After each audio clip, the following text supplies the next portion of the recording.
Okay, it is 6:01 and I will going to begin the TCP Building Design Committee meeting, and I will open with a few remarks. In accordance with the requirements of the open meeting law, please be advised that this meeting is being recorded and broadcast over the Lunenburg Public Access Channel. The town of Lunenburg, in response to the COVID-19 coronavirus, is currently following the guidance from the Lunenburg Board of Health, Massachusetts Department of Public Health, and the CDC regarding the virus and steps communities can take to prevent the spread. And all town facilities are currently open on a limited basis to the public. In accordance with the governor's order suspending certain provisions of the open meeting law, all public meetings are being conducted remotely. This meeting will be recorded and be able to be found on the Lunenburg Access YouTube channel within 24 hours after the meeting. The following information is also provided for members of the public that would like to participate in the meeting remotely. And I'm going to pause here because I have a bunch of people that I need to admit. I apologize. Hold on.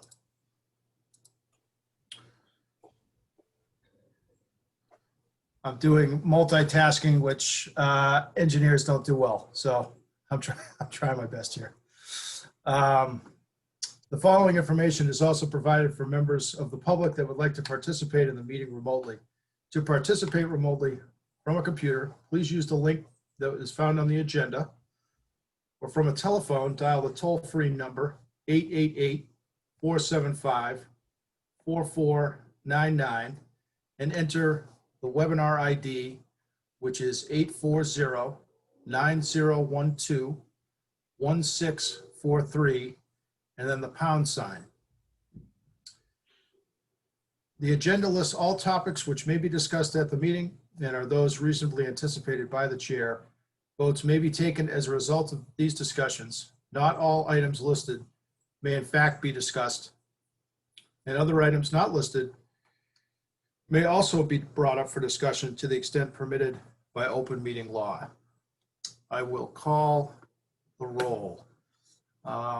When I call your name, please just indicate that you're here so we can make sure that the audio is working. Brian Leighton. Yes. Dave Passios.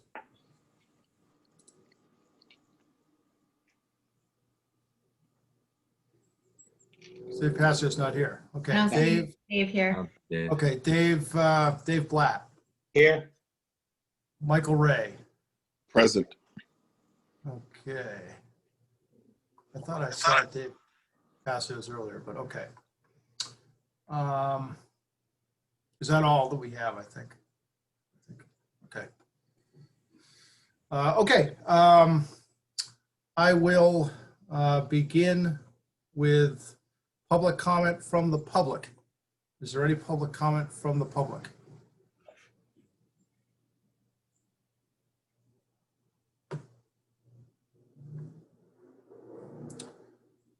Okay. Is there any public comment from the committee members? I have one. I wanted to mention that Tanner Cole has sent his resignation from the committee. He was the planning board representative, so we expect them to appoint a new member, but that's going to be next month. So I just wanted to bring that up to for the committee's attention. And I think that the select board is still planning in perhaps even next week's meeting, but shortly they're still looking to fill the vacant member at large seat. So any other members have any public comment? Okay. All right, I will now turn to our second agenda item, which is input from community organizations. I see several folks here that could fall into this category, so I will open it up. I didn't hear directly from anybody with any specific request to speak, but I will entertain any of those folks. Again, this is a slot that is intended to be a place for community organizations. So if you're a member of a community representing that committee, feel free to speak at this point. Just raise your hand and I'll acknowledge you.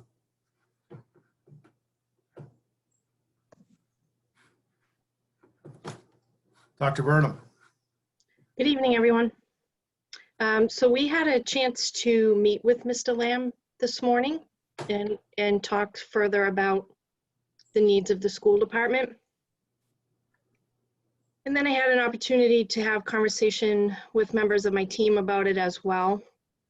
Our concern, I think, remains that we're not confident that the square footage being allotted to the school administration offices will allow for proper functioning of those staff in those offices. I think we all feel that an added classroom space would be truly beneficial to mapping out office space that will actually work in the ways in which we work. I'll just throw out a thought that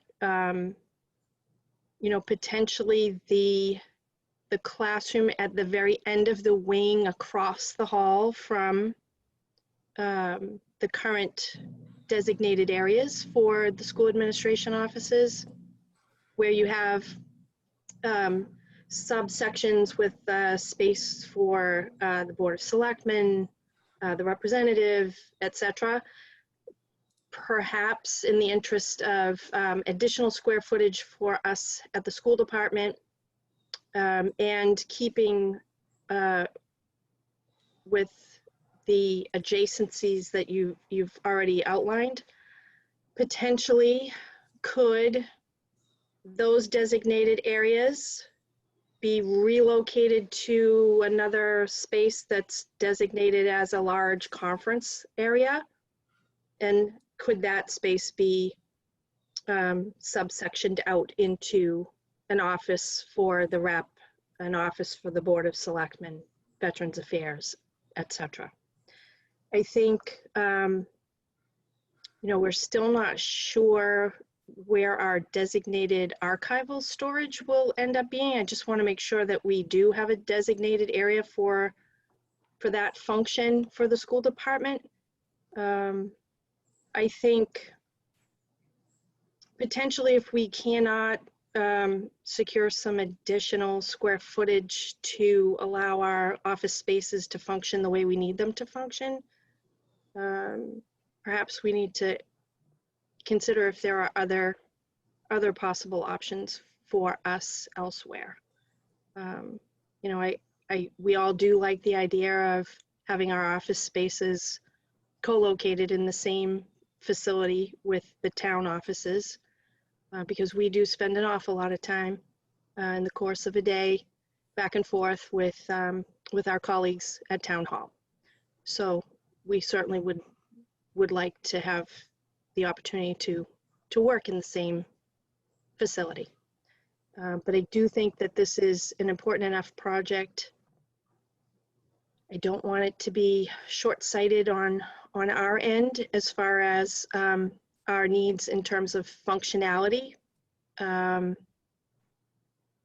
would hate for us to not speak up on this and find a year down the road in the space that it truly is not functioning after the community invests in the renovation. So that's it. The space and the functionality still remains a concern for us, but we absolutely do appreciate the time that we had with Mr. Lamb this morning. He was very generous with his time with us, and we talked through a lot of scenarios. And we really appreciate his flexibility in trying to think about how to optimally use the square footage that currently we've been allotted.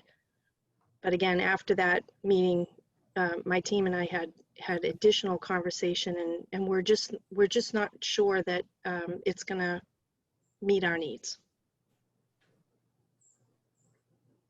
Okay, I see it, Tom. Let me, I will open up for questions. So Tom, I'll let you go ahead and go first. So go ahead. Yeah, so Dr. Byrne, appreciates your time this morning, and we actually redrafted we recreated a new plan about 25 minutes ago. So we would like to, I'm confident it should be working much better, but obviously I am not the kind of person to push making a decision tonight. So we'll go over it briefly at the meeting, and I will send you the plan, and maybe we can have, if you can share with your staff, we can have another conversation. But a couple of things regarding the school program. One is the archival storage, and it currently it's not there right now. We're not showing it. And also, as we spoke earlier today, that in the extended day stay, that other area in the North Wing area, we're still about 2 or 3 classroom size short. So that's something that we need to, that's on our agenda tonight with the committee about talking what to do with the shortage. Thank you very much. Appreciate that. Okay, other members of the committee, any questions? No questions for the doc, but it was more going to be a question on the last plans we got. I just sent a message to Mr. Lamb asking for him to send a copy of the new The revised. latest plan. Yeah, if we could do that, that'd be good. Because I'd rather. Yeah, I can send it right now to Greg. It's Yeah, do that and I'll send it up. okay. Okay, Michael Ray. Yes, so this is more administrative first, is that I need to switch devices. So if you can let me in. Sure. Oh, I'm sorry. I see you. Oh, boy. I have to now admit, folks, due to some new security protocols, and I apologize in advance. Oh, that's me. That's me. Apologize in advance if I leave someone waiting. Is Dave Passios.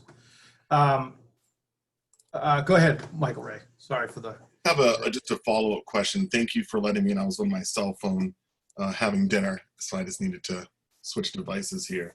I just wanted to follow up just to see. I know that I'm joining the committee a little later than most people have been on it, and I just want to clarify if we've gone through a prioritization process yet, in which we've identified, kind of like critical things. It seems as if, for example, that these plans seem to prioritize the town departments, but have we officially prioritized, the musts before we get into the wants?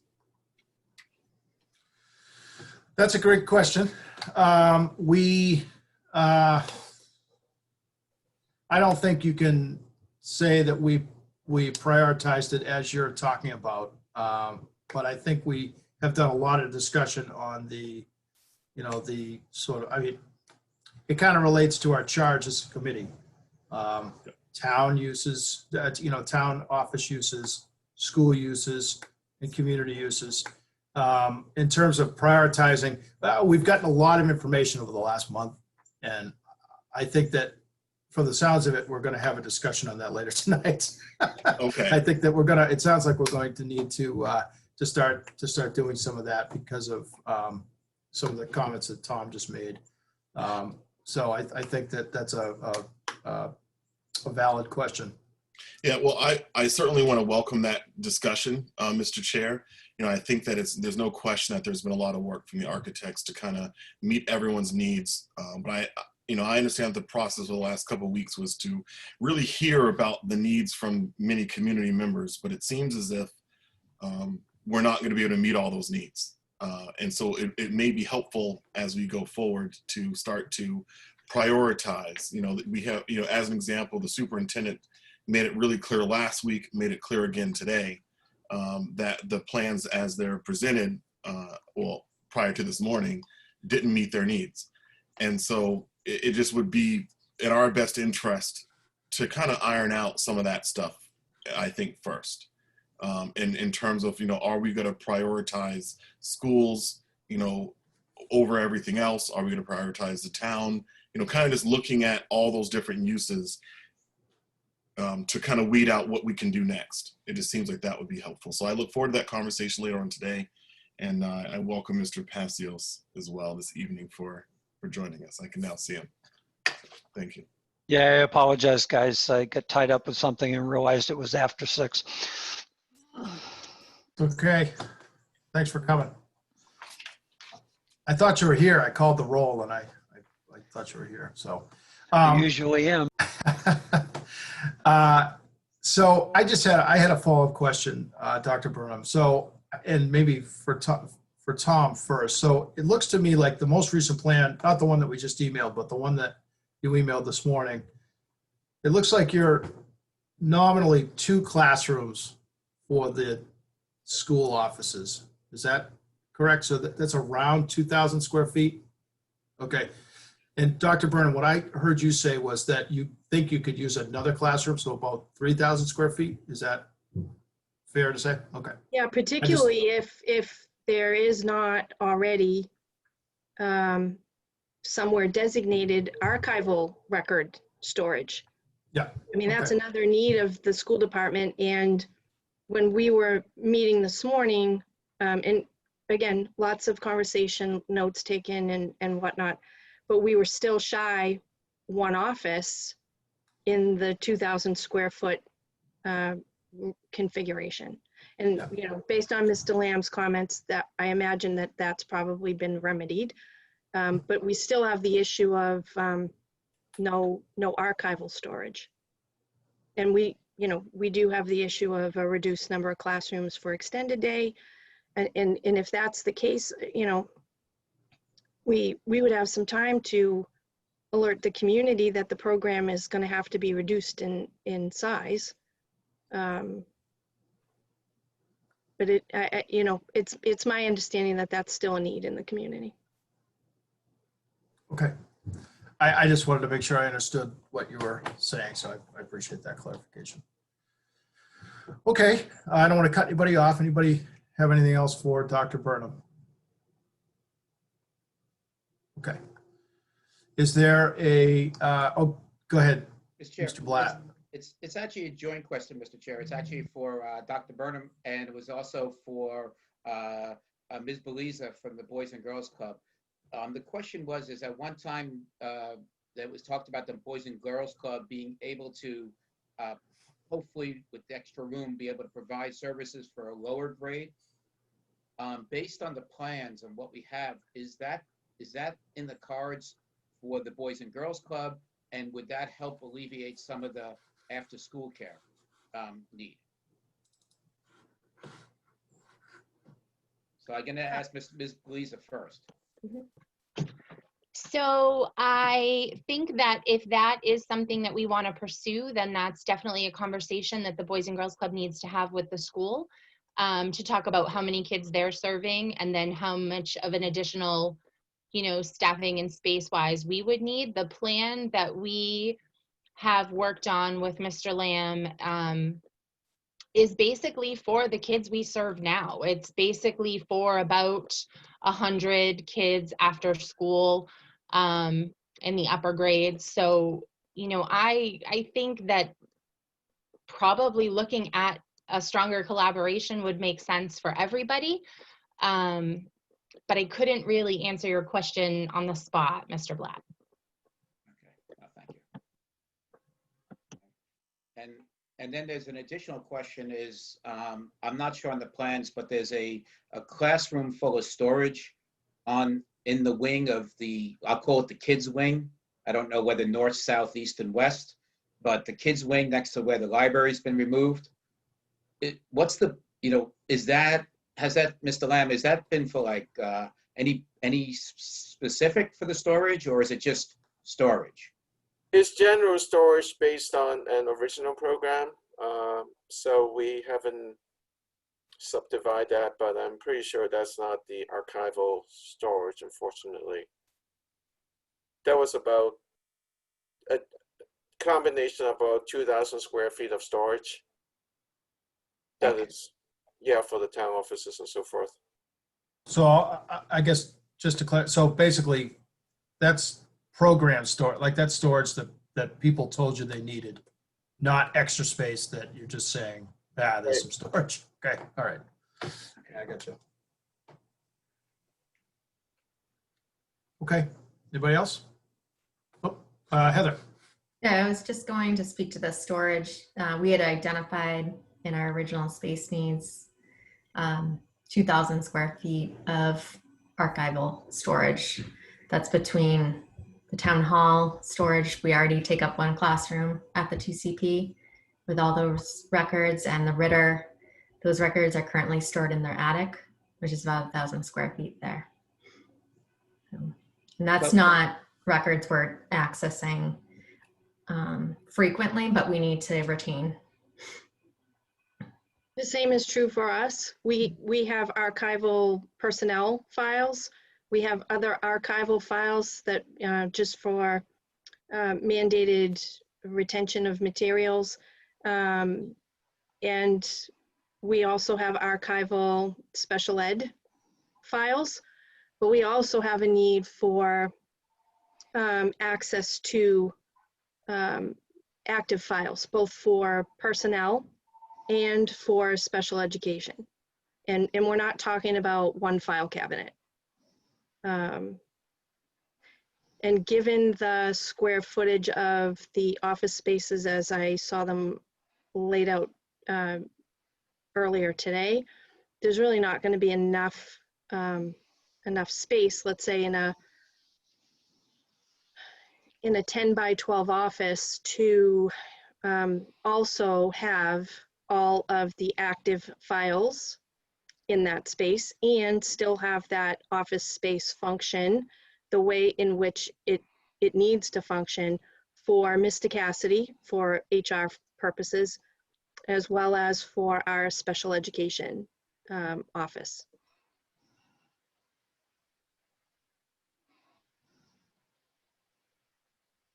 Okay, Dave, did you have a follow-up? Dave Blatt? Yeah, my question is going to be basically, if we're talking about this as being archival files, I'm going to go back to my same thing of what's happening with the Brooks House. Could that be used for archival files? And also the second question is storage above the stage. How many square feet is that? The storage above the stage? Because we already mentioned that, archival storage does not have to be handicapped accessible. So. Well, I mean, I think maybe Mr. Lamb could talk to that, but I mean, it's an excellent question, Dave. Your initial question is an excellent question. Yes, I don't see the Brooks House I don't see anybody towing the Brooks House away. And, this committee doesn't have the funds to demolish it or the authorization for that. So I'd like to see something being done with that place. That seems outside of our scope. I think that I believe we're limited to the TC Passios building in our discussions.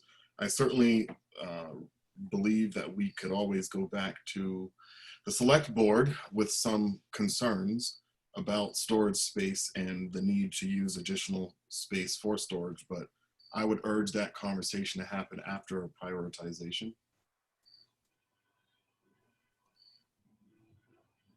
Okay. I think I agree. I also think that if we're going to house, I mean, I just talk about my business. I'm a civil engineer. I have a ton of files. I have files from 40 years ago, an entire room full of files. And, do we use them a lot? No, but if they were off site, I mean, even if I had to walk, or drive a short distance to get them, it's just, it's pretty cumbersome. It seems like the uses that we're programming in the building, this is just me talking now, the uses that we're programming in the building need to be able to access the files that they have. I mean, it just seems to me that makes sense. So, I mean, I guess I tend to agree with it's an interesting question, Dave. I really like to think about things holistically too. But I don't know. It's just my thoughts. Well, I mean, Mr. Chair, the town is doing that now, right? We just discussed that the town is using a classroom for archive files. Yeah. And as well as, I mean, I know the Ritter building is using the attic, and, you know, that's not the easiest place either. So that's just, you know, it's not like we don't have a precedent right No, now. I know. I hear you. Go ahead, Heather. A couple things. The reason we moved those files to TCP was because they had to come out of the attic of the town hall. The weight load that was in the attic was not recommended as far as safety, as well as we had mold in the basement where some records were being stored. So it was a matter of expediency that those records be moved to a location that they could be stored. That wasn't a safety issue and that we could access when we needed to. I would agree with the chairman that it does make more sense to have those records within the same building that we're housed in. And that's why Ritter's records right now have stayed where they are until we are relocated when that happens. Another point about the Brooks house was we did receive town meeting approval to sell that building. Not that that's moved forward, but that was approved through town meeting. So has that been advertised? And it hasn't, so you mentioned it hasn't moved forward at all. No, but it was approved at town meeting. Yeah, I think that's a difficult. I mean, I agree with Michael Ray on that. I think it's a difficult, to start expanding. I understand what you're saying, Dave. I sort of the brainstorming I think is important, but I think that we'd have to expand our charge a little bit on that, and our charge would have to be expanded, not that we would expand it. And I think that, to Heather's point, I get there's no one knocking the door down to try and come in and buy the building and move it to a different site, but it did seem like there was sentiment for not needing that building to stay there by town meeting. So I don't know. It's just difficult. Puts us in a difficult position. I think, Brian, did you have 1 second, Dave Passios. Brian, go ahead. Yep. I would agree with the chair as well, and Mr. Jeffries and the town manager, that I just don't think it's worth even bringing up the Brooks house. You wouldn't want to be putting your storage in there for potentially having to take it out and then finding a new place to put it. I think we should really focus on the TCP. Go ahead, Dave Passios. Yeah, I agree with that conversation, that part of the conversation also. I think it's way outside of our charge. That building is not mentioned at all in the article that created this committee. So I'm going to leave it at that because I don't think we should be spending any more time on it.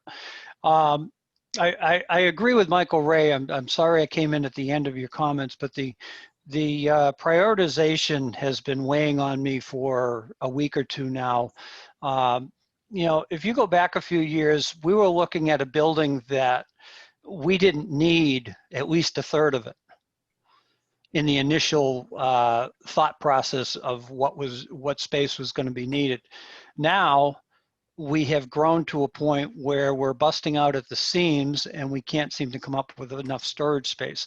I think the prioritization is the absolute most critical thing that we need to get through in the very near future, because cramming everything into this, everything that's on the list right now into the building, I don't see it working, or even if it does, it's only going to be for a short period of time. School department's going to need more space. Town offices are going to grow. More offices are going to be needed. I just think we've gotten too broad a brush on this project, and we need to rein it in one way or another. The school department,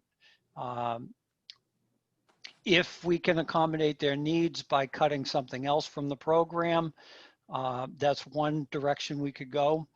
I honestly think that looking outside of TCP for the school district is a good option that really should be seriously looked at. It would allow them to possibly occupy a building that's going to be vacated by the occupation of TCP, and give them the space they need now and for the future, and not have to relocate multiple times. That's my comment right now. Thank you. Thanks, Dave. If I could just say that I think that that is a big discussion. Let's, you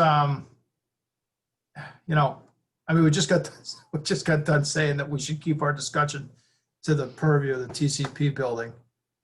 So I'm not sure how we go about that. If we have that kind of discussion, as you just suggested, Mr. Passios, about alternate sites, I think that we need to have the prioritizing discussion. I think it's high time for that. I think we've done a lot of vetting over the last few weeks.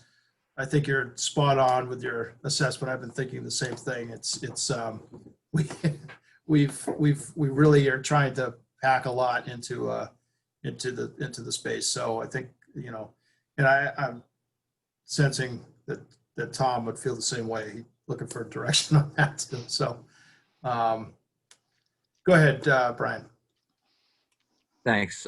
Just about the schools and the potential for a different building. I would just say that that should be a conversation that the superintendent and the town manager have, and that if they are to have it, that they should have it soon, so that either one of them could get back to us, the committee, so that we can get the architect moving on the design.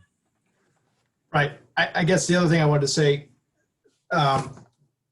is, and it slipped my mind just a second ago, is that right from the beginning we said that I think we sort of acknowledged that the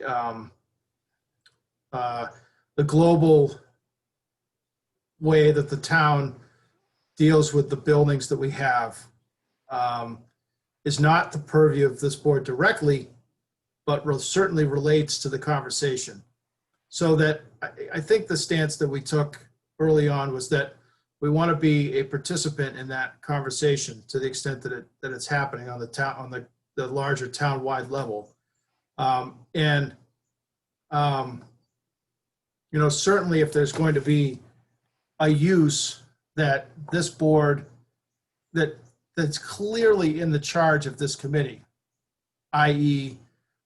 the school department offices, and that has a significant impact on this process. So if that ends up being, I mean, I guess I'm feeling like that's a larger discussion in this committee, but it directly relates to this committee. So I guess I'm saying out loud and publicly that if, and echoing what Brian said, that I think that if now seems to be the time to advance that discussion if it's going to be advanced, because we really need to start honing in on our prioritization. We've heard it from several people tonight, and that's a huge consideration. So I'm not sure exactly how we get to that point, but those are my thoughts on it. Michael Ray. Yes, well, I think we should just jump straight into this. So the you know, no matter what comes out of this so far, we're going to have some vacant buildings. I think that they're, broadly speaking, there's certainly an interest, beyond an interest. I think that those of us, and I can't speak for the select board, I can speak for myself. You know, I manage property for a living, and I'm a contractor, and I am utterly frustrated that the same buildings that the same buildings have been vacant for the last 15 plus years. I think that we're in a different era where we're moving in the direction of maintaining our buildings better, that we're in a process to be able to reuse these buildings. And I think that going forward, that we have a momentum that we will continue. We're all frustrated that, you know, of how we got to this point. So specifics, you know, as I look at the future, you know, one thing to note is the town manager has as one of her performance goals this year to look into the creation of a separate facilities type manager or department, so that going forward we can manage our buildings more professionally and better. Once that gets stood up, I think that it would help minimize the potential for us to be in this position again. The select board we have consensus on the board of moving in the direction with the town to turn the old primary school area into some form of a park. So, that's something that will come before the town, something that we are working on, but it's one of our goals on the select board to work on. But no matter what, if town offices move, because right now we have Town Hall A, B, and C, if Town Hall consolidates into Town Hall C, TC Passios, that is going to leave 2 buildings, Old Town Hall and Ritter Building.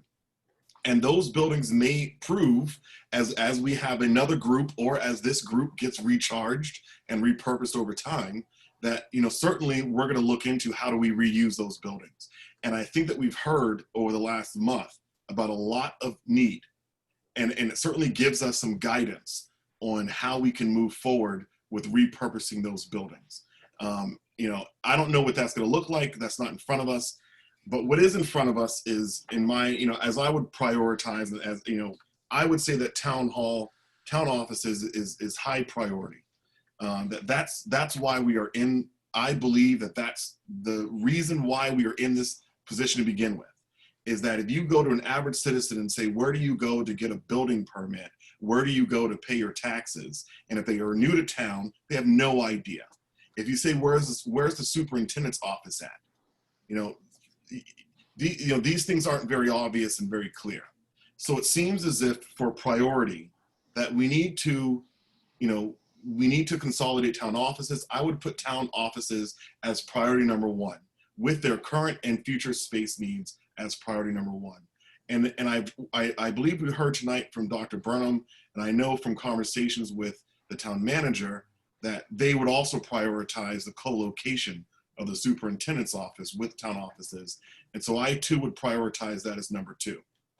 I think that 3 is PAC, that if we're gonna have, primary meeting load spaces in this building, it's critical that PAC is also located here, has the resources that they need.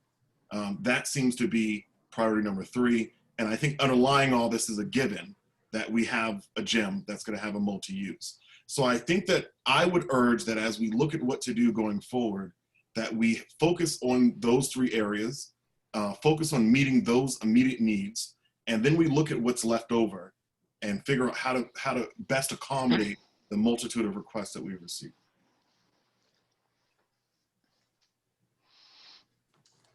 Anyone else's thoughts on that? Yeah, I appreciate that, Michael Ray. Thank you. I will take other comments on that if there are any to be shared. Go ahead, Dave. Passios. Yeah, I agree pretty much with 1, 2, 3, and 4. I might jostle them around a little bit, but I do agree with those presently as our top priorities. Correct me if I'm wrong. What I have after that, and honestly, I may have missed something because I just did this very quickly, that's been added to the program. Beyond that are, I believe, 3 school programs, being extended day, ACE, and I think there's 2 other programs. So it's actually 4 school related programs. Please correct me, somebody, if I'm wrong with that. It's at least 3, if not 4. Then you have the Lions Club, the Boys and Girls Club, and then you have community organizations. I think those are the major categories that we need to prioritize, in order below the 3 or 4 that were just identified. And I think if we work that list in a prioritized order, then we see, what fits and what doesn't fit. I do kind of, in the back of my mind, have a feel that the school administrative offices could do very well as a standalone, but I won't fight either way. I think there are pluses to them being in a building that they have room to grow in and have all their records right there where they need them. And there's talk that the ACE program could actually go with them to that building. And if that were to happen, how does that affect the rest of this list? Or you leave the administrative offices in and all of this educational programs, and where does that leave the rest of the list? That's the point that we're at right now.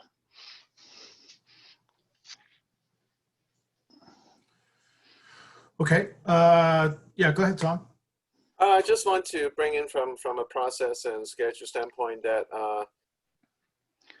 right now we were beginning to talk about room by room layout, which is really the schematic design. And so we are still trying to get through into detailed design so that our engineers, mechanical, electrical, plumbing, can put their information in place so that we can put a price together. And right now, all this, we have 4 weeks to do this. So granted that some of the discussions, our design is pretty much almost modular in the sense that we were using a classroom module as a design basis for different departments. So from that standpoint, some of the moves are not going to affect us that much, but really it is the priority that we are talking about big moves, as in 2 or 3. Somehow we need to identify 2 or 3 classrooms that are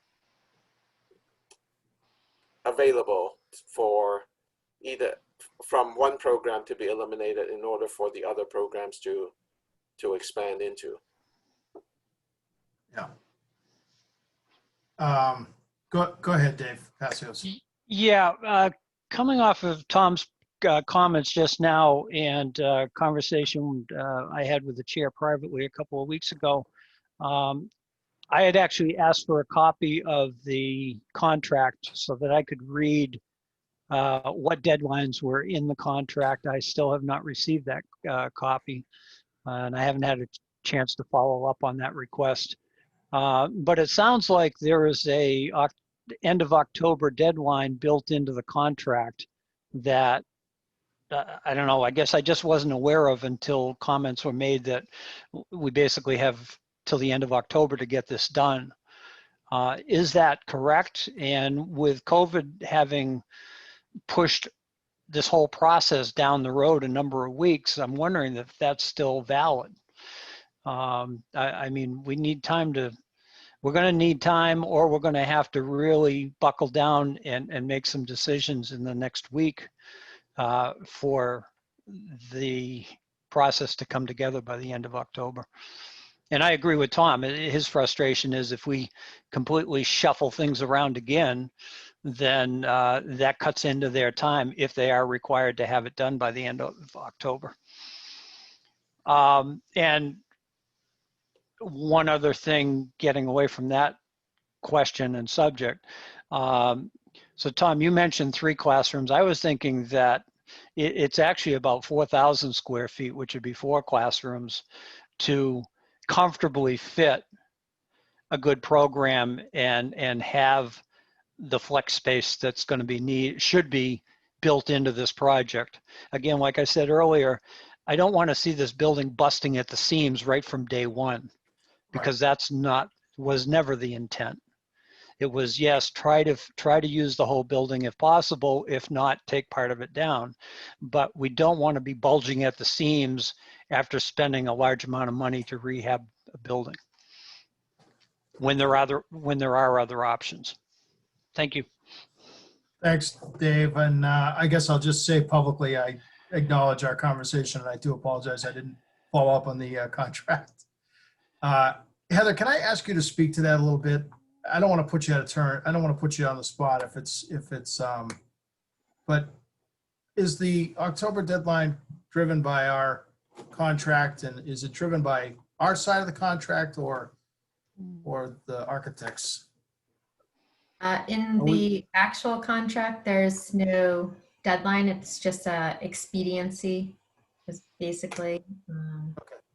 Word as far as the Yeah, I mean, terminology, but It was driven by our RFQ where we had an aggressive timeline laid out, which then got delayed because of COVID. Right. I've been sort of feeling over the past couple weeks that we don't want to rush this process. And I get that could be frustrating. I'm a designer myself, and I understand how that goes on the design side of the table, but this is a very important, I view this as a very important stage that we're in. Very important to get all of the community input that we, I mean, we can't do this in perpetuity, but I think that, and I think we've given it good time at this point. So I think that we're sort of, this is in my opinion anyway, that we're only now at the point where we can start to talk about the priority discussion, because if we'd done this two meetings ago, I don't think, I personally wouldn't have felt like we had enough information from community organizations. So I just feel this time that we've embarked on, say, a month or 6 weeks ago is really important. And it's also very important not to rush that. So we want to get to the finish line, of course. We don't want to push things out, but I also think that we need to kind of take in my opinion anyway, we need to take a breath on this. We need to make sure that we give the process its due course. And I also don't want to, it doesn't do anybody any good to rush and then come up, go down the line a month and realize, we want to flip. I mean, we have to be sure of where we're going from a prioritization standpoint before we move to the next step. And so I think we're in that discussion, right now. So I hear your schedule. So what I'm hearing, I'll just ask you, Tom. What I'm hearing you say is you're trying to keep on the sort of schedule that you promised, right? I mean, is that what I'm hearing you say? And in order to do that, we have to make decisions fast. But I guess I'll ask the question, I mean, are there negative ramifications to not finishing by the end of October?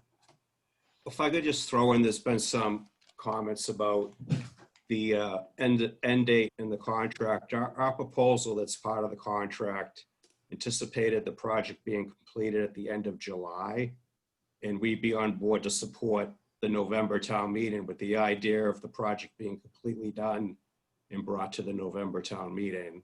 So granted, there's been COVID, and we're still trying to support the town's desire to present this at town meeting, which is driving the schedule that we've been showing at the regular meetings of trying to wrap this up by October. So there is in the contract the end of the line date, and that was the end of July. And actually in the original RFP, the end of the line date was in April. So we're doing everything we can to try to meet that November town meeting date. I got you. So, but I guess but you're trying to, I guess what I'm trying to get at here, you're trying to accommodate our original desire to do this in an expeditious manner. Is that correct? Is that why? Correct. Is that what drove your schedule? So if the town and this committee gives you some breathing room there, are we going to get? Is that a negative on your part, from your consideration, or how does that play into your work if we if we sort of relax the schedule? Well, I think that would certainly help, and Tom, feel free to jump in. The other thing that we're on meeting number 6 right now. So as you may know from some of the emails, contractually, we have 7 meetings with the building committee. We're anticipating needing at least 9, again, trying to hit the November town meeting date. So we were suggested swapping out 2 of the community meetings that are in our contract for meeting 8 and 9. So the longer the process continues, there may be the need for more meetings with the building committee, which we'd have to talk about, that are outside of the contract. Yeah. Okay. It'd be very helpful, and Tom can speak up to sort out the program. So as you had mentioned, this doesn't run perpetually forever before we can get into the design development piece of this and get to the construction cost estimate. Yep. So we've been meeting with quite a few groups the last couple of days, and I think it is fair and it's important to all the different users, the different groups, to see something on paper, have a chance to comment and see the revisions in this schematic way, just so that they can look at the department and say, it's hard to comment on something on a spreadsheet. I mean, if they look at a plan and say, okay, this room is 10 by 10 or 10 by 12, and there's so many ceiling tiles, and so we can have that discussion, and it does take time, and I feel confident that, but in order to do every department right, isolating it from the overall global issue of does it all fit into that program, we are almost there. So, but what I'm trying to say is maybe if we can come up with some compromise that if the committee spends some time just stepping back and look at the priorities and say, okay, this is the list, these are the different departments that should go in first, we can pull that together. So I'm pretty confident that by the end of October, we can have a schematic design plan that shows room by room layouts that everybody is happy with, but and then after town meeting or in November, we start the design development phase. I think that would be a realistic schedule, because then we will feed that information to our engineers so they don't have to start laying out, looking at different options and then retread or redesign because the plan got changed or some of the spaces have moved along. So actually, so it's a comment and a suggestion, maybe we do some sort of a compromise that we can debrief the town and say this is where we are at, but we are not at the end of the road, we are at halfway. Yeah, I think I mean, in my view, and any of the board members can correct me if you think I'm wrong on this, but when we decided 3 weeks ago to do the article, the updated article, I don't think anybody, I mean, I was tracking with just giving them an update of where we're at status-wise. Not, I didn't even think we were going to have a cost really by that point that we were going to be ready to really vet. So, Tom, that seems to be a valid suggestion to me. And there's significant work that's been done. I mean, it's not like last town meeting where we stopped, you know, just after selecting the design firm because of COVID, and we didn't really have anything to report at Springtown meeting. I mean, this time we have something to report, so we can give town meeting a bona fide presentation. So, I mean, that seems like a reasonable suggestion to me. Anybody else have any comments on that, or go ahead, Brian? Yeah, I just wanted to speak a little bit about just priorities too, because people had talked about priorities. And I do agree that we should wait and make sure we have it right, because we are at a very important stage, like the chair had said. But obviously town offices are the most important. But I would also say the schools are really important too, and they're going to be a close two along with PAC. But with the schools, I want to make sure that we have enough room, that it makes sense to expand, but that also that extended day is available, that ACE is there, because there isn't classroom space for them. And the superintendent has spoke to that earlier at other meetings as well, that it really can't go back to the schools and go back into the classrooms as an extended day option. And what I see it as that individual community groups, it's going to be hard to put individual community groups in, and we need to have that flexible community space, like having the gym, but having community space rooms for different organizations that they could sign up for to use those spaces. And I really look at the Boys and Girls Club as that space could be used to actually get the classrooms that the extended day program is going to need. And by designing those classrooms, that gives opportunity that if we need those, that if those that if those spaces open up, that extended day classrooms are open up, that actually provides Boys and Girl Club the opportunity to take over those spaces because they are classroom designed. So it gives potential that the Boys and Girls Club can come in, but it also takes care of the current needs, and it also doesn't open up a new building too that the town is not going to want. Okay. Yes, sir, Mr. Blatt. Mr. Chair, I believe that, based on our charter, I felt the charter was first for town offices. And then it was also just, what benefits the town of Lunenburg as a whole. To me, we talk about the schools, but I also look at the Boys and Girls Club. It's an extension of the schools. It's basically, we've talked about after school care for the young ones. I hate to say it this way because it might be politically incorrect, but I look at that as the after school care for the older ones. As somebody whose kid grew up and kind of matured through the Boys and Girls Club, and I can tell you there's a lot of other parents will say the same thing. That was a heck of a lot more important to me than after school care, for the young one. I can handle that, but I do believe that that's an extension of the school, and we really need to do what we can. I think there's things we can do in the plan. I don't know if we necessarily, I think there's some meetings that we could have as a group, even as town. We're not necessarily the architects, but we can hammer out some things with this plan that make sense, because I'm seeing things that I question as to, do we need certain, are there certain, I don't fully understand what all the rooms are used for today. So I think there's still some questions, and I think we need to, as a group, look to maximize this, that's our charter, is maximize this building. When we were tearing down a third of it, it was mainly because we looked at it as just for the town and the school. And this thing should be, I think this town needs a community, this should be a community building. We're asking the town as a community to put their money up. It needs to be used for as many residents and as many people as possible, not just a few. And that's my 2 cents as priorities. Okay.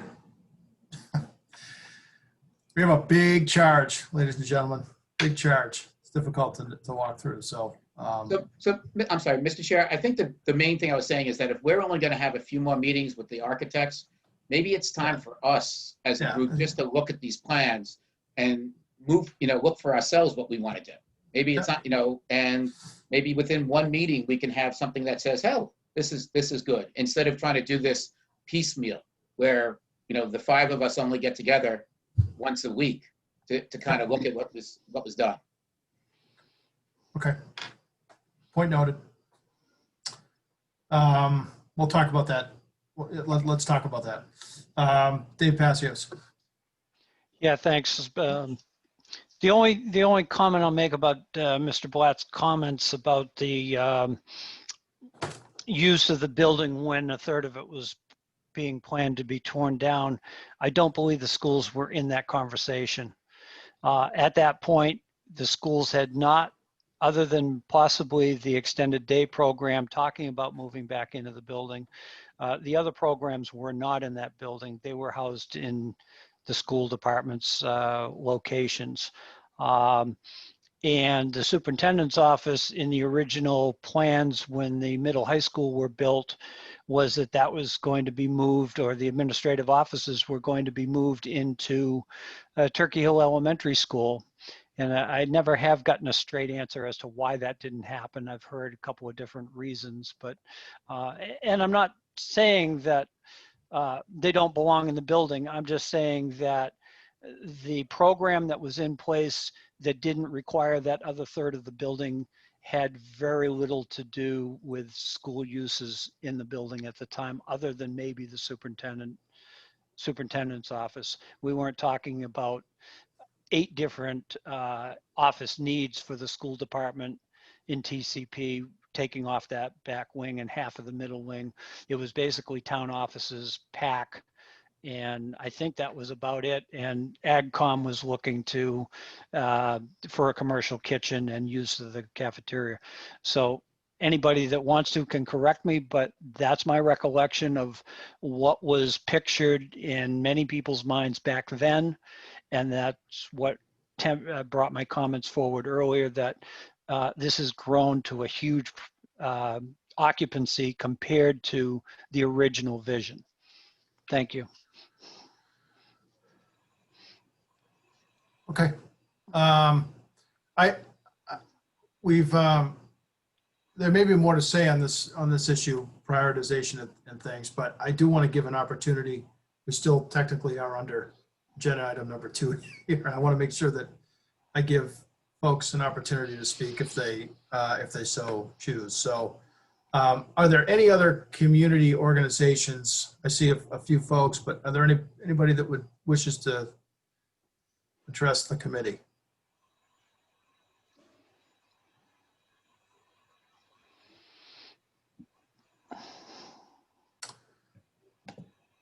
Okay. All right. So, so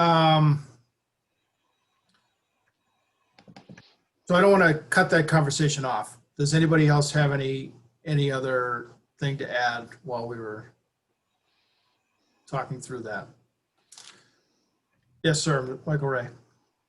I just have one contribution here, and I'm going to lighten the mood a little bit with a little story as I explain it. So, you know, I'm married, and several years back, we were on our way to New Hampshire, and after we left Lunenburg, we said, you know what? Why don't we get our marriage license finally and get that done today?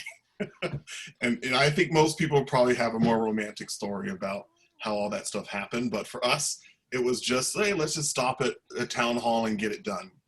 And we stopped at every town from Lunenburg up to New Hampshire to try to, you know, fill out a marriage license application. And we had a lot of difficulty figuring out where to go.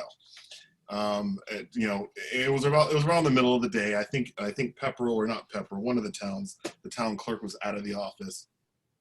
But it seemed as if a lot of people were dealing with the same difficulties we're dealing with here in Lunenburg, which is, you know, we have these older buildings that we're still using 100 years later for the same purpose. And then we went to Kingsborough. And Kingsborough I remember this because it was the day of an eclipse, and they had outside some little kind of setup thing to look up at it. And Kingsborough has what we're trying to do here. They have one of these combined town halls, and you come in, and I remember seeing all these kids outside when I pulled up, because there's a library that's attached to their town hall. And you come in, and there's this huge kind of auditorium space that's there as well, and there was some kind of meeting going on that day. And then the town offices were right to the right. The town clerk's office was there. And while we were there, and I wasn't in town government at the time, I just decided to walk around the building, and you could see all the different offices. It was very well organized, very well laid out. And I think that I'm mentioning this story to explain that I think that, you know, we're not in a unique situation, you know, that we're not reinventing the wheel here. And it seems as if what works are these combined kind of town hall things. And I really believe that, you know, coming out of this discussion, that a couple things have really transpired over the last month that are going to be really beneficial to our town, which is we don't know what we're going to do with these buildings that are going to be left vacant when this is all said and done. But now we have some really good ideas of what to do. So, you know, as we go through this process, certainly, you know, if there's a community organization out there that's like, oh, I may not get the space I need, or they're a little concerned, I would just encourage you to say, you know, as a town, we can come together, we can get these things done. And I think that, you know, in this new wave, it seems like the general feeling that we're all in of having a greater sense of community and us working together and coming together. So I don't want to belabor that point other than just expressing that I'm really excited for what we can do. And I'm encouraged that even if we can't do it all, that we will have other options on the table. Thank you, sir. Okay. Well,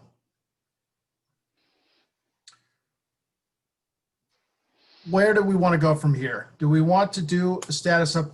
I'd like to give the architects an opportunity to give you know, to present. And then let's take up the topic that we just sort of touched on about having a meeting, a work session, whatever you want to call it, to hammer out, to really hammer on these priorities, we'll call it, and so that we can give some real direction, I think, to the design team. But I will turn it over at this point to Tom and Ed, and I'll let you folks give us your share with us what you would like. Yeah, so I will start first. So I sent an agenda earlier. So essentially, we want to debrief the committee on the different departments that we met and some of the high-level plan changes. And we also want to start talking about, actually, the second item that we are very interested in is the whole priorities, because things don't fit right at this point. And I'm glad that we talked about it. And then we're going to just lay it out for the next phase. Since I'm the eternal optimist, I'm already thinking about design development. So I'm going to just issuing some general information so you folks can think about it before we really have a discussion, which is in the design development document. But since we have our partners from Meridian Associates, and they have done some work on the civil side, on the site design side, so I would hand that over to either Dave Kelly or John Ings if they want to control the screen and take it from there. Sure. This is David Kelly, Meridian. Can everyone hear me okay? Yes, sir. Okay, just checking. At the last meeting, we had talked about the need for additional parking, and we had talked about coming in from the left side of the building and doing a one-way drive with parking in the rear. So we took a quick look at that. I'm gonna get my screen up. Do you want to share your screen? Yes, please. I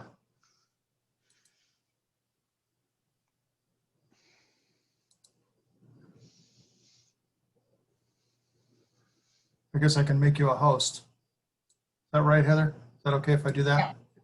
Okay. Sorry, I'm still trying to manage the protocols here. So we had talked about adding some spaces in the front, and I was able to get about 15 spaces in there for visitors and, visiting town hall for business purposes. And then going around the building, doing a one-way drive, have some angled parking to the left-hand side of the building, and then a double stack row of parking going out behind the building to the gravel area. The parking around the building gives you 45 spaces, and then with the 15 in front, we were able to pick up 60 parking spaces. We had looked at trying to get some parking more down in here, but then when you start stacking the spaces and providing drive aisles so that vehicles can get in and then get back out, you only end up gaining a couple spaces, and then it eats into what would be a really nice open space area in here for whatever picnic tables or a gazebo or some sort of outdoor use in this area. And that was our initial thought.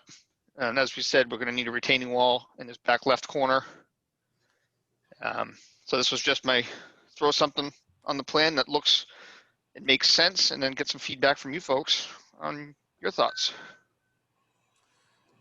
I have a quick question, and I've Sure.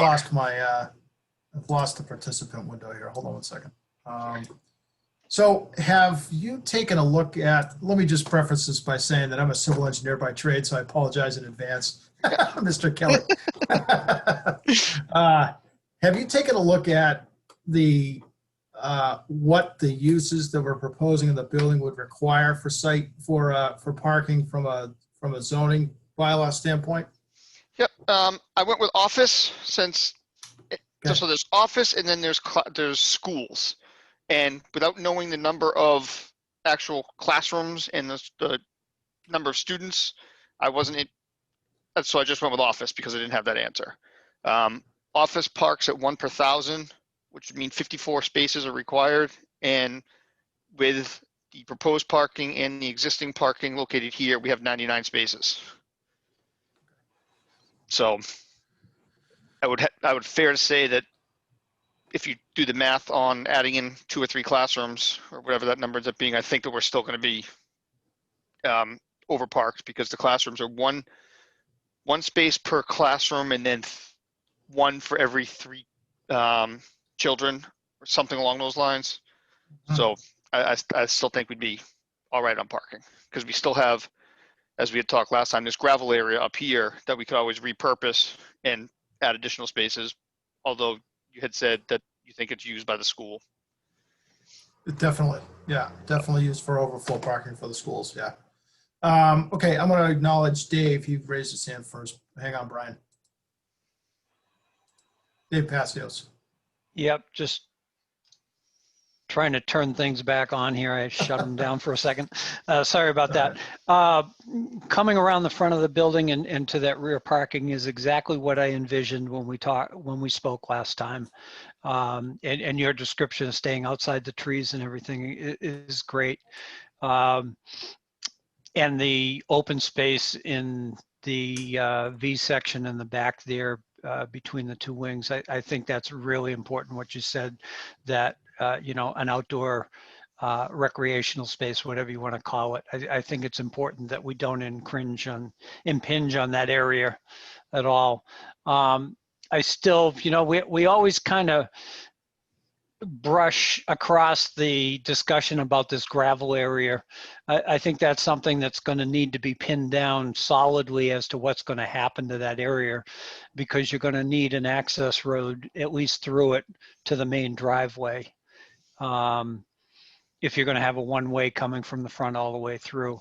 So somehow there's going to have to be a definitive design as to what's going to happen to that gravel area. And I don't know, you know, everybody talks about overflow parking needed by the school. I'm not in town during the day, so I don't see, you know, how that lot gets used day to day. And I'm sure the amount of cars that are on the property now are different from what it was a year ago and what it may very well be in the future. As far as I'm concerned, I believe that's part of the parcel we're working with, so it should be part of our parking design at this point. And if the school uses those spaces, then so be it. We've already engineered in enough spaces for the program in the Passios building, as far as we know at this point. So it could be flex parking for both. That's about all I have right at the moment. The only other thing I'm wondering about is if PAC stays on what would be, I believe, the east side of the central corridor, does it affect the existing parking setup that we have there, or is it just connecting walkways to those doorways? And I'm not sure if Tom has that answer, or if it's part of the outside grounds layout. Yeah, you're talking about the area, I'm assuming north is up the page, to the parking area that's on the easterly side of the building. Yeah, easterly side of the building, off the end of the boiler room, and that one-story brick, it says two-story brick, that would be the boiler room, and the whatever that utility room is off of that. And so, It looks like there's a walkway there. It looks like there's a walkway already designed in there. The walkway that's going around the building is existing. Yeah, no, I'm on the other side of the building. other side, yeah, the other side, where the existing parking spaces are. Over here. Nope. Right there. Completely. Yeah, so you have the walkway there. You have the walkway going in. Up top there, yeah. You have the walkway. Yeah. And if you go lower, the parking area is lower. So there would be that parking area near the boiler room. And that could be all for Yeah, right PAC. in there. You know? Yeah. Okay, are there any ADA compliance issues with the parking? I mean, it looks far away to me right now on paper. I know it's not a huge distance, but somehow I envisioned extending that parking into that space. Into here. Yeah. So what our thoughts were to take this area here, make a couple of ADA spaces to allow you to this walkway, which would then allow you to get into this door, because I thought that this was one of the main entrances where the Boys and Girls Club and everything was going to be. That's correct in my thoughts, yes. So to I there, agree so far. then, oops, previous page. Then in this area, doing a couple to allow them to enter here to get into the building. And then a couple right here, so they have a straight shot into the end of the building. That was our thoughts on locations for ADA spaces. Okay, going back to the first ADA space, will that take care of us for all of the access within that L on that side of the, because you're looking at pack access through those, what are right now show three doorways along the east side of the central corridor. Yeah. Right there. Right there. That's the area I'm talking about. That's access right at the moment, I believe, to pack. I just want to be covered, know that we're covered for access into that area, because you're going to have a variety of clientele entering through those doorways. Yeah, the intent was to keep this distance across the driveway as short as possible. If we started looking at putting spaces up on the opposite side here, then you've got to construct something new going up into the building. And we're trying to keep the intent was to keep the site cost down. Yeah, okay. So just an upgrade of the existing walkway in that L is sufficient with the ADA parking spaces where you have them labeled. That is correct. And as Greg can probably back me up on this one, that the ADA spaces don't have to be the physically closest spaces to a building, but they have to be the closest accessible spaces to the building. Right. Okay. So if the grading down here was too steep and this is the flattest place to put it, then that meets the intent of the regulations. Yeah. Okay, great. As I said before, my biggest concern is that gravel area back there. We always, we just describe it as the gravel area. Well, we need to come up with a design of what that gravel area is going to be, because there is going to be an access road traveling through it. Yep. So I was looking at it to put parking to the north, parking to the south, a row in the middle, and then have this be a right only. So he would come this way and exit. And when you came in, you would circle through. Okay, you do have enough room for all of that, huh? It's going to expand. It'll have to expand a little bit, but that's our intent. Yep. Okay. Thank you. That answers my questions for the time being on those. Okay. Brian. Thank you. Dave hit up on a lot of the points that I was going to make. My big concern was the gravel. I feel like it would be an eyesore if it was just left next to two brand new buildings. So definitely a priority to get that done. Even for the extra cost, it's going to be worth it. So it's not an eyesore when we have all these new buildings. Thanks.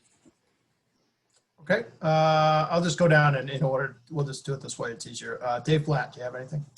Just in the front of the building, we talked about those 15 spaces and leaving those open. Last week, we talked about those 15 spaces and leaving them open for the public to be entering the building. We also talked about the ability to maybe put some spaces on the library side of that triangle there, right there, and eliminating the parallel parking that you have there. Would that make sense or not? And is that saving us anything? I looked into that, and as you can see down towards the lower corner, we start to get into some grading issues where you have almost a 4-foot change in elevation. It would require a little bit of grading to make it work. So if we just did the part that doesn't need the grading, like that would give us another 10, 12 spaces? Yeah, if we went somewhere like that, probably, yeah. But if grading. we put those in, would we be eliminating those? That's what I'm saying, yes. I feel that parallel parking is more dangerous than or more difficult, I would say, for folks. But Right, 'cause you- I also want to make sure we did not have any staff in those spaces in front of the building. right, we that would, we si- allowed- we would, That we, as we got further into the design plans, those would be signed as visitors only or whatever signage we wanted to put out there. okay. I mean, grading's cheap, right? I mean, Yeah. I think, I don't think you need a retaining wall or anything there. We got enough green space there, I think. Yeah. Parking in this area is a premium. So places where we can grab some spaces that aren't, I mean, I caveat this by saying I also don't want to pave the whole downtown area, right? I mean, green space is important too. That's why I think your analysis of, excuse me, about the courtyard, when you figured out maneuvering aisles and things, and we're only going to buy a couple extra spaces for 10,000 square feet of extra pavement, that doesn't make any sense. Those are great analysis. But places where we can easily get some additional spaces and maybe make it a little bit more usable, eliminate the parallel spaces that no one wants to use anyways. I think those are good opportunities that we should look at doing. And then we could do some sort of a landscape berm or something along here as to address the previous comment of not wanting to see these spaces in front of the building as you enter the site. Yeah. Okay. Michael Ray, do you have anything to add? Yes. So I where you have your current red line, I have to disagree with Mr. Blatt. And I think that one of the things about the site that I like is that it's very green. And I would just be a little cautious about adding too much parking in this area. So I think that as it's displayed now, including the berm, looks great. I would just disagree on adding in additional parking where that red line is displayed. The other thing, my other comment is if we can look at the back side of the building near the kids section of the property. So in this gravel area, this is another area that I see how you're kind of doing that. I would not want to see a huge parking lot there. And if you could just clarify for me what that image, that vision that you just expressed was about how traffic would move. Sure. Vehicle coming from behind the building would turn right, go through a drive aisle here, stop, and then go left or right. A car coming in would go up this drive aisle, come left around the spaces, and then back out. I would have a row of parking spaces here, a row in the middle, and then another row along the top. So it'd be 3 rows of parking. Okay, so it would be a pretty big parking space. 19, 20, 40, 60, 15. Yeah, so it'd be about 100 feet wide. It'd be about 100 feet from here to here. I would, in that case, I would just urge for you to create some islands in the middle of this thing, just to make it a little more green, a little more shade in that area. Is that something that's possible? I mean, if we wanted to do thinking outside the box here, have this come down and still just keep 1 row of parking on either side, just have it come straight down. So it's not actually a parking lot. It mimics what's along the back of the site and it just extends all the way out to the road. I think that there would be a need for it with children are getting, in a school program. I mean, seeing the amount of parents that bring their kids to and from school these days, there probably would be a need for a holding area. I mean, I think that there's a need based on the other comments that have been presented tonight. I think that there's a need for there to be a large space. I'm more so thinking about the cell to town meeting, and once we're talking about paving this big area.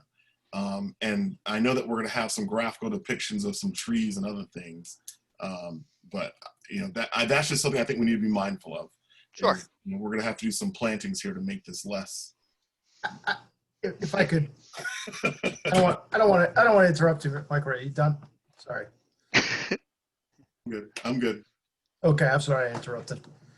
My 2 cents here is, putting on my, I shouldn't say putting on, I should say remembering when I wore the hat of being on the building committee that built the new middle high school project, that gravel area came to us as a freebie from the contractor. That's where they staged their construction trailers, and they gravelled it for the duration of the construction project, and it was supposed to go back to grass. I actually think the town got a credit from the contractor because we let them leave the grindings there, the gravel, whatever it is, wrap or whatever it is, leave it there without having to rip it out and putting back in grass. So having said that, that decision was made because there was a sense that we need it for overflow parking from time to time, which I can vouch for the fact that we do. I've had to park there on many occasions for night open house at the school type events. But I would also say that given the fact that we're adding additional parking spaces in the area, I don't think we need to be married to that configuration. I think that if there's a way we could, I mean, we're clearly going to need to have an access through that area. We're going to have maneuvering aisle, as you're coming out one way around the building, we're going to have to get traffic out of there. So it's going to have to become a permanent exit if we were to use this parking configuration. I would say we could make it a lot narrower and just continue your sort of concept with the way you have the angled parking and just continue it along, create a little bit of sort of formalize that space a little bit more, but give back a little bit of green space as well. So I think we can accommodate, you might lose some parking spaces that would otherwise that exist today in that gravel area, but we're also, remember, we're going to be picking up a lot more because of the parking spaces that we're adding in the back. So I think there's an opportunity there.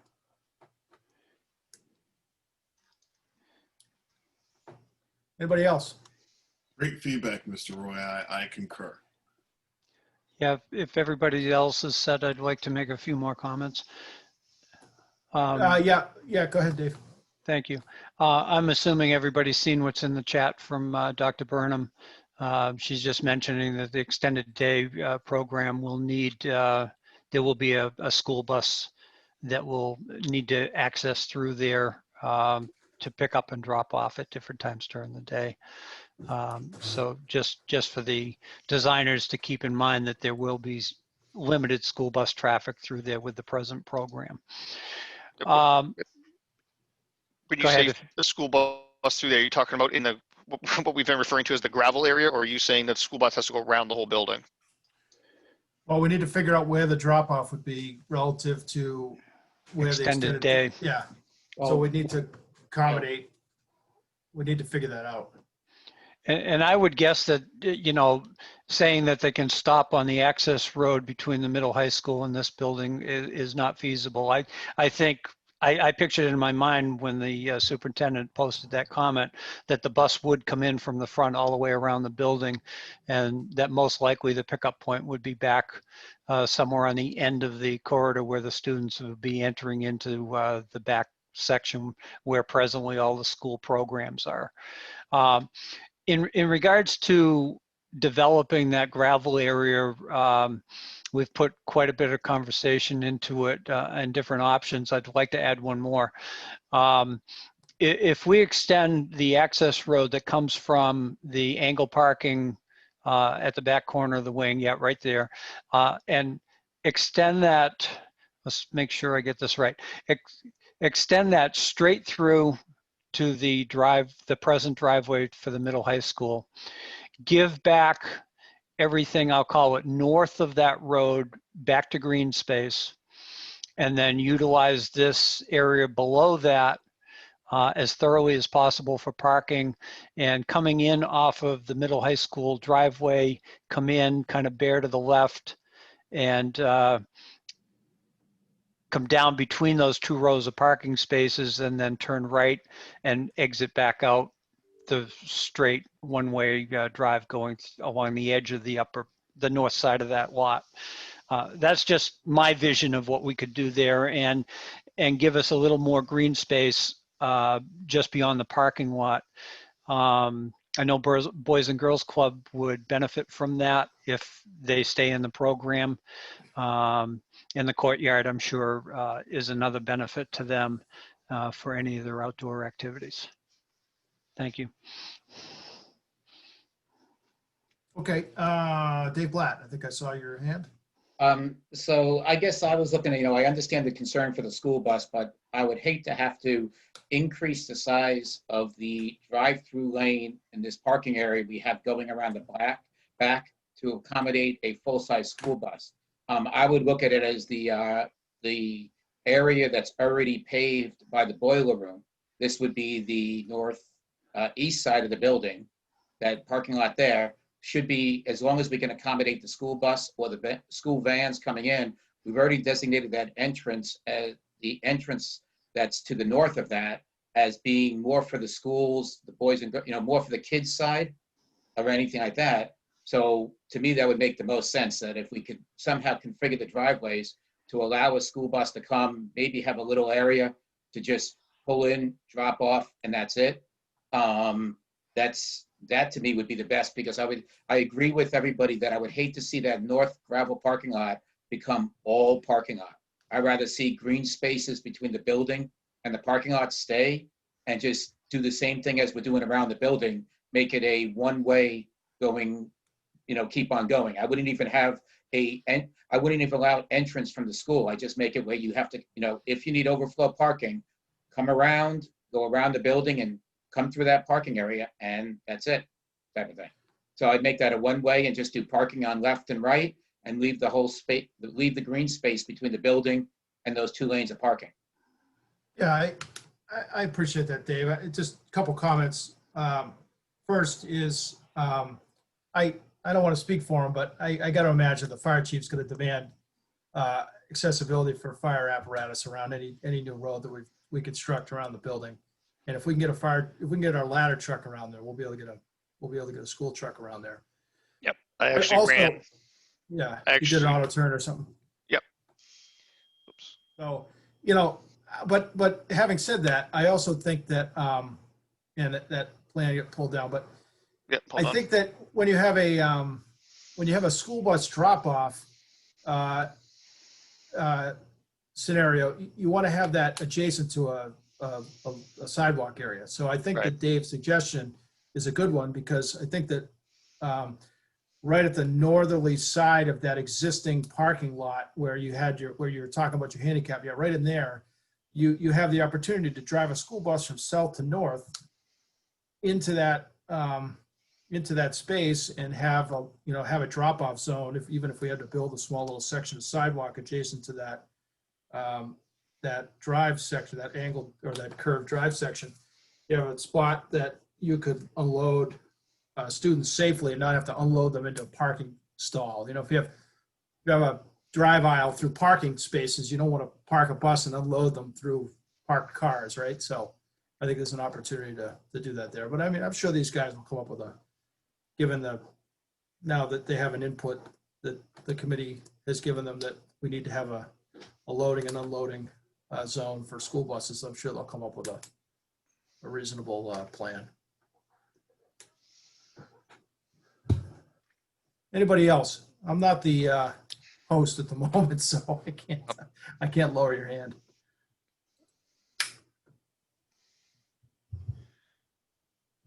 Anybody else? Dave? All right. I was done. That was still up from before. Oh, okay. Sorry, I can't lower your hand. All right. I'll stop sharing okay. then. I'll stop Okay. sharing so you can take over. Okay, that's fine. I didn't want to cut you off though, sir. If you had anything else you wanted to say. No, those are some good ideas, and we'll look further into those. One question I had is, have you taken any, sorry, again, I apologize. I'm a civil engineer. You done any thoughts about how you might accommodate drainage? It's gonna be Don't laugh too hard. no. That was John and I had a call about 2 hours ago, and that was the exact question. I was like, so how are we going to handle stormwater when they ask me? And lo and behold, you Yeah. asked me. Without doing any soil testing out here, I'm hoping that it's decent soil and we can do some underground detention / infiltration. Yeah, well, I've done testing out there. That We can doesn't talk. sound good.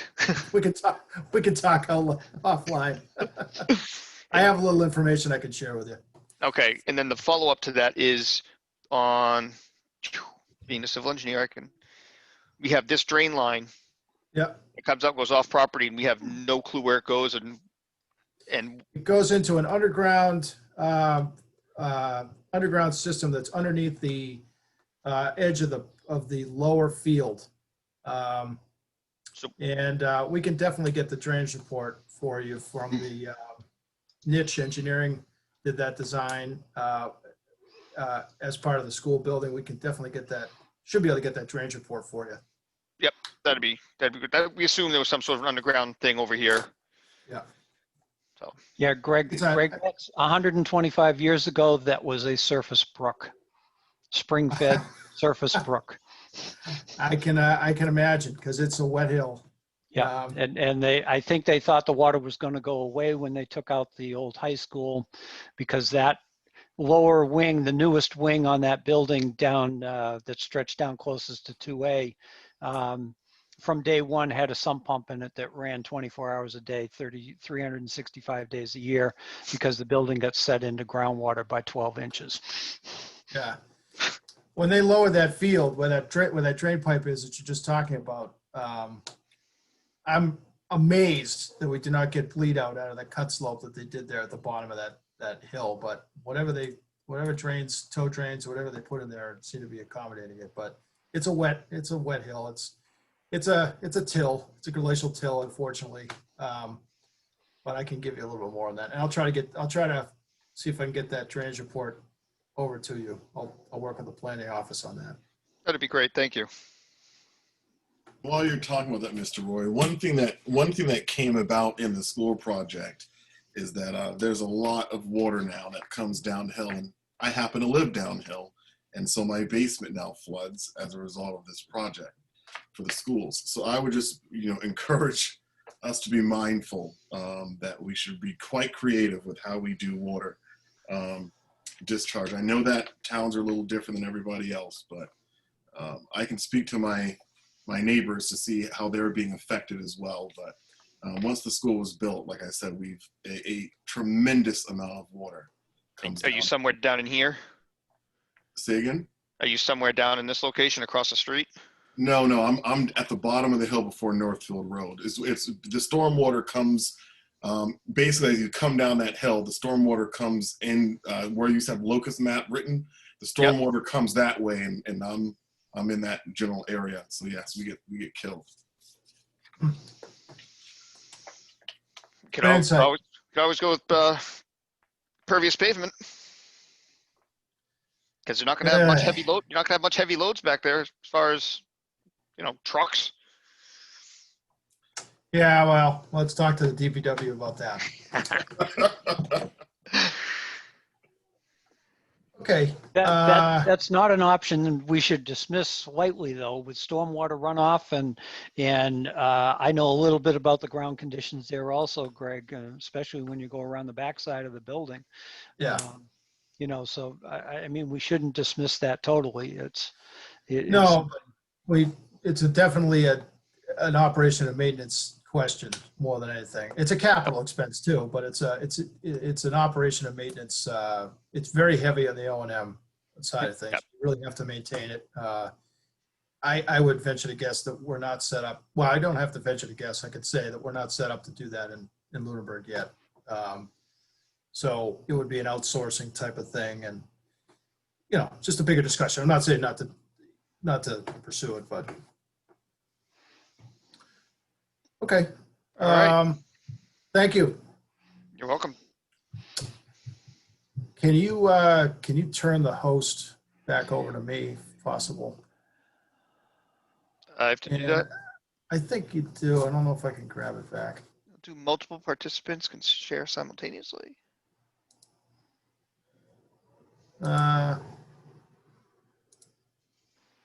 You click on me and then go more. I think you should be able to on the participant screen. But anyway, while you're doing that, I'll turn it back over to Tom and Ed if you guys want to, if there's anything else you wanted to share with the committee.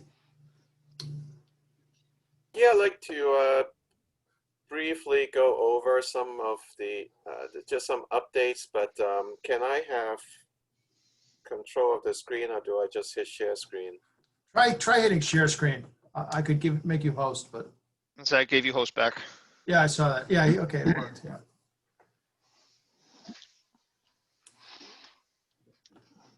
Do you see the portions of the agenda on the screen? Think so. It Yes. says official sign off, departmental adjacencies Yeah, diagram. yeah. So we did have the consultants update, good discussion. So before I quickly go to the plan, I want to highlight a couple things. One is when we go to the plan, I want to focus on the meeting space and the gym space in order to come up with the occupancy load from the building code standpoint, which will then determine to confirm the level of the type of renovations that we're dealing with. We need to figure out how the town plans to use the different meeting rooms. So when I go to the plan portion, I will talk about that and also a quick overview of the different departments. So what we are seeing here is the plan that I emailed to Greg earlier this evening. So I will just start from the center portion first and then go to the town offices and wrapped up with the different conference rooms.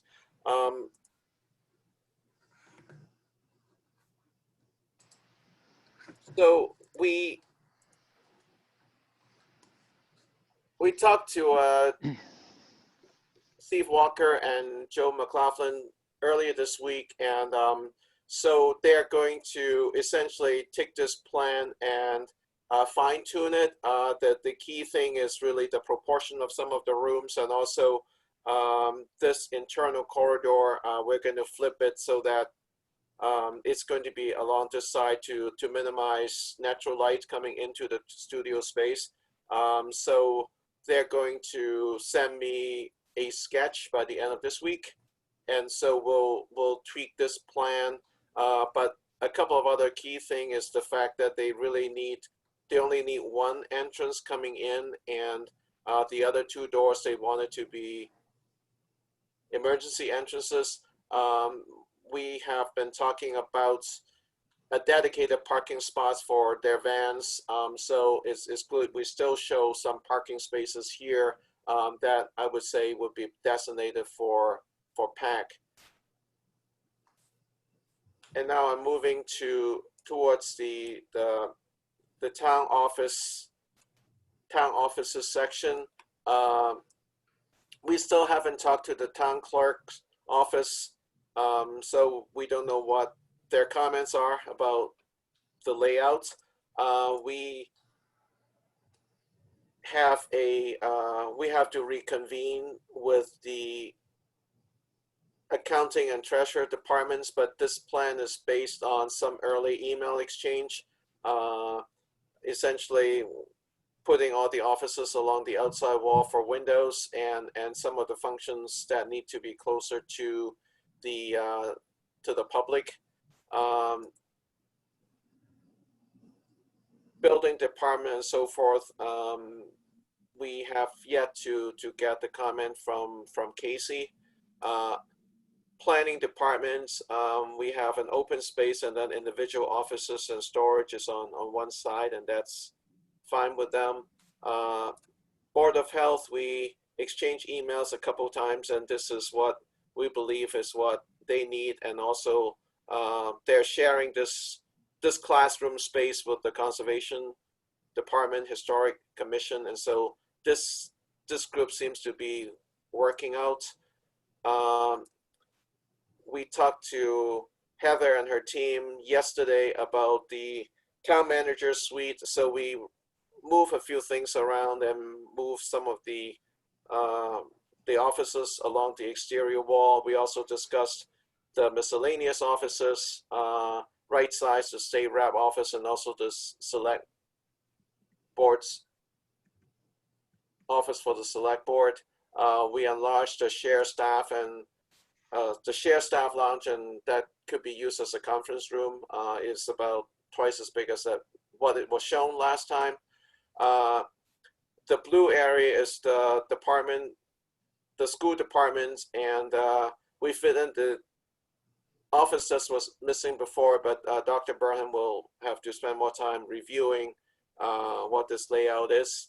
And then lastly, assessor's office. So we did talk to Sheila and Sue this morning, and so they need to, this plan reflects our conversation this morning, and they need to see it to sign off on it. So these are some of the town offices. So I'd like to move towards the discussion regarding conference rooms. Right now we have a couple of decent sized conference room. One is in the current cafeteria area. This conference room number 4 is a replacement for the large room in town hall right now.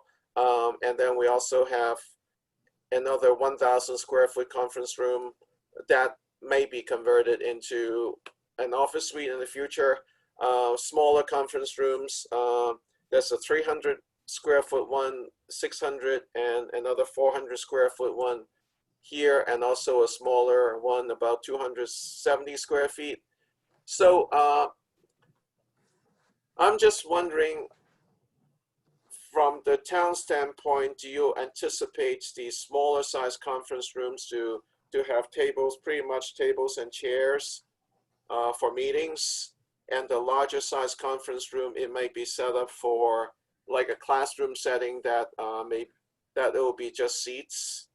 And then we also need to talk about the use of the gymnasium, because with an understanding of how these rooms are being used, we can figure out the occupancy load and how many people are going to be in the building from the building code standpoint. Okay. So you're looking for a direction from the committee on how we think we're going to use our meeting rooms. Yes. Okay. Does anybody have any input into that? Yes. I thought you might. Yes, sir. All right. So I'm not so sure about conference room number 3, just because of the shape of it. Conference room number 4 is certainly going to need to have a stage area that's somewhat raised on the back end of that room. So that way, when you're meeting, you're a little more visible. So I would just note that for conference room number 4, there's going to be a need to have some tables as well, similar to our setup right now that we have in town hall. It's a multi-use space, but sometimes we have workshops in there, and so that would be a good space for that. But otherwise, it would be on the bottom half, south half of the 2/3 of the room. Yep, would be just kind of straight chairs. I don't know anything about conference room number 3. I would imagine that conference room number 1 is probably, I've met there years and years ago in that area. So I imagine that that's going to be a small table with some chairs around it. Conference room number 2, if you go into the Ritter building and look at I believe it's the Bellotta room, I would imagine that based on the layout that this would probably mimic that layout. And if you can scroll up to the other conference rooms, I think that 5 is probably a future office space, but I don't really know how that would be used. And I don't have any thoughts about conference room number 6, but I would, since it's the size of 1,000 square feet, that's a pretty big room. And I'm not sure how many residents typically come to meetings outside of school committee meetings and board of selectmen meetings. Maybe a lot more space than is needed. But I did hear, Mr. Allison mention a few weeks ago about different clubs and organizations that may want to meet. So it seems like this may be a multi-use room, not so much for board meetings, but for community kind of meetings. Yeah, one of the towns, Littleton, built a new they renovated their old fire station, but they did a significant renovation and they put a community meeting room in that. And I want to say it's set up like a classroom where it has tables that people sit at, in addition to, they can be moved around, right? So you can make a big conference table out of it, or several tables, or you can have them in rows and you can have people sitting facing in like a classroom type setting, and then they have a place where a board can sit at the top. They just flip the seats to the other side of the table so that they can face the audience. That's a kind of a flexible type of design that I think can accommodate a public hearing. I've gone to public hearings and I presented in that room, but also can be used for a teaching environment or a seminar environment, that kind of thing. That'd be something to kind of keep in mind. Yeah, in terms of use, I mean, I guess I see, correct me if I'm wrong, anybody, but I see, and I'll let you go in a second, Dave Passios, but I think it seems like 3 simultaneous meetings would be a lot in this building. I don't know. Am I talking that, I'm just thinking about our current public meeting schedule. I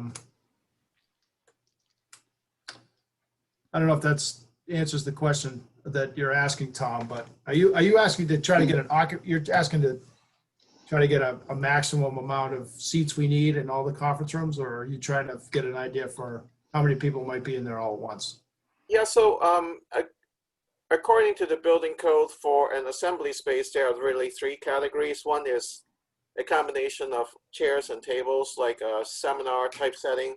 The second would be all chairs, which is like really a workshop with a presenter, but rows and rows of chairs. And then there's standing room only, that people might be hanging out for multi-purpose function. Yeah. And so just looking at the size and the shape, it seems to me from this current standpoint that it is most likely that conference rooms 1, 6, and maybe even 2 it'll be fair to say there's primarily there'll be tables and chairs, because it'll be set up for meetings.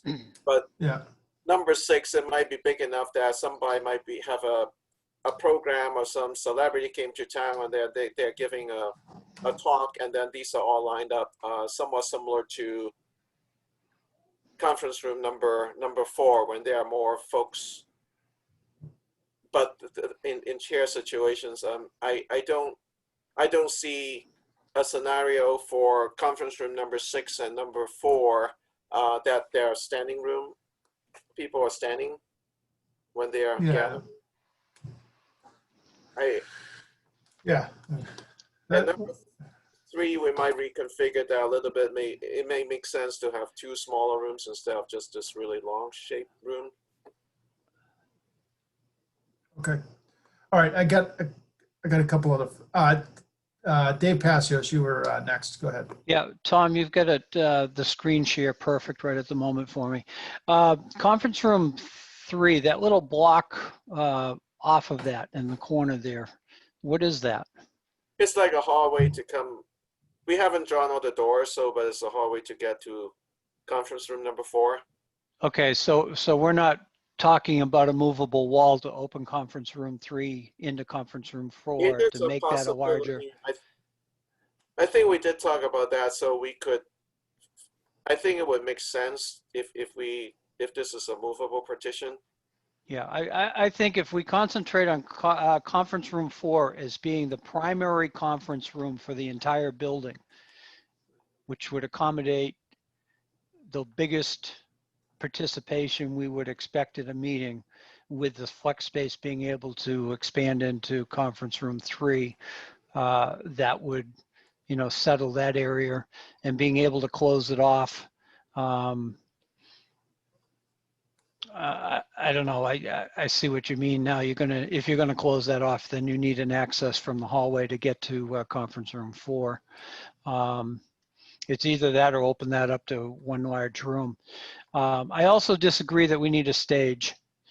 I've watched many videos of meetings outside of Lunenburg and school committees, planning boards, you name it, all kinds of boards, and set up with some decent tables and seating and microphones at floor level. I see no reason to have to construct a stage. I actually prefer to be down in town hall up on the second floor. I actually prefer to be down on the table that we use for workshops rather than up on the stage. I think it's a much more personal type of meeting that way. And so those are my thoughts on that. Town clerk's interim conference room. Other than the town clerk's need for elections, I'm assuming that 871 square feet is available for meeting space any other part of the year. So you got a conference room there also.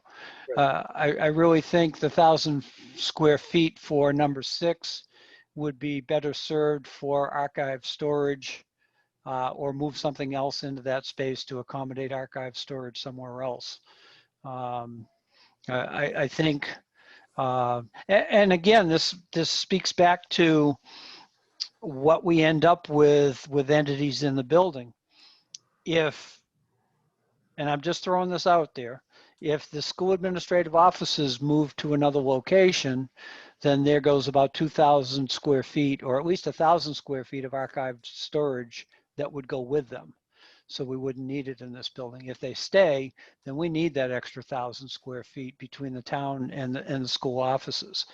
If the Boys and Girls Club don't come into this program, we gain, I don't know what the square footage is in the back hallway there, but we were looking for 3,000 square feet, but it also does not require a large amount of storage area for that entity to be in the building. So those are some of the swap offs that we're going to have to take a look at and make some decisions on. Let's see. I think that's about it. You know, the various little conference rooms, those are going to be needed for a small impromptu meetings or somebody from the public coming into the building to meet with any one of the entities in the town offices to get to a private location away from, you know, the office areas for confidential meetings or whatever that we haven't accounted for already within this individual departments. I think that's about it for me. The gymnasium, I guess, was the other thing. Other than an occasional need, and I can't, with the middle high school, I can't see a need for a large meeting to be set up in there. I mean, we used to do town meetings in there, but I don't see that use in that space. I see it as events like the senior programs that are in there already and expanded programs. Parks may be looking, if scheduling works, for youth programs in there, as we've done, as other entities have done in the past. So I don't see that as a meeting room. I just see that as an activity room.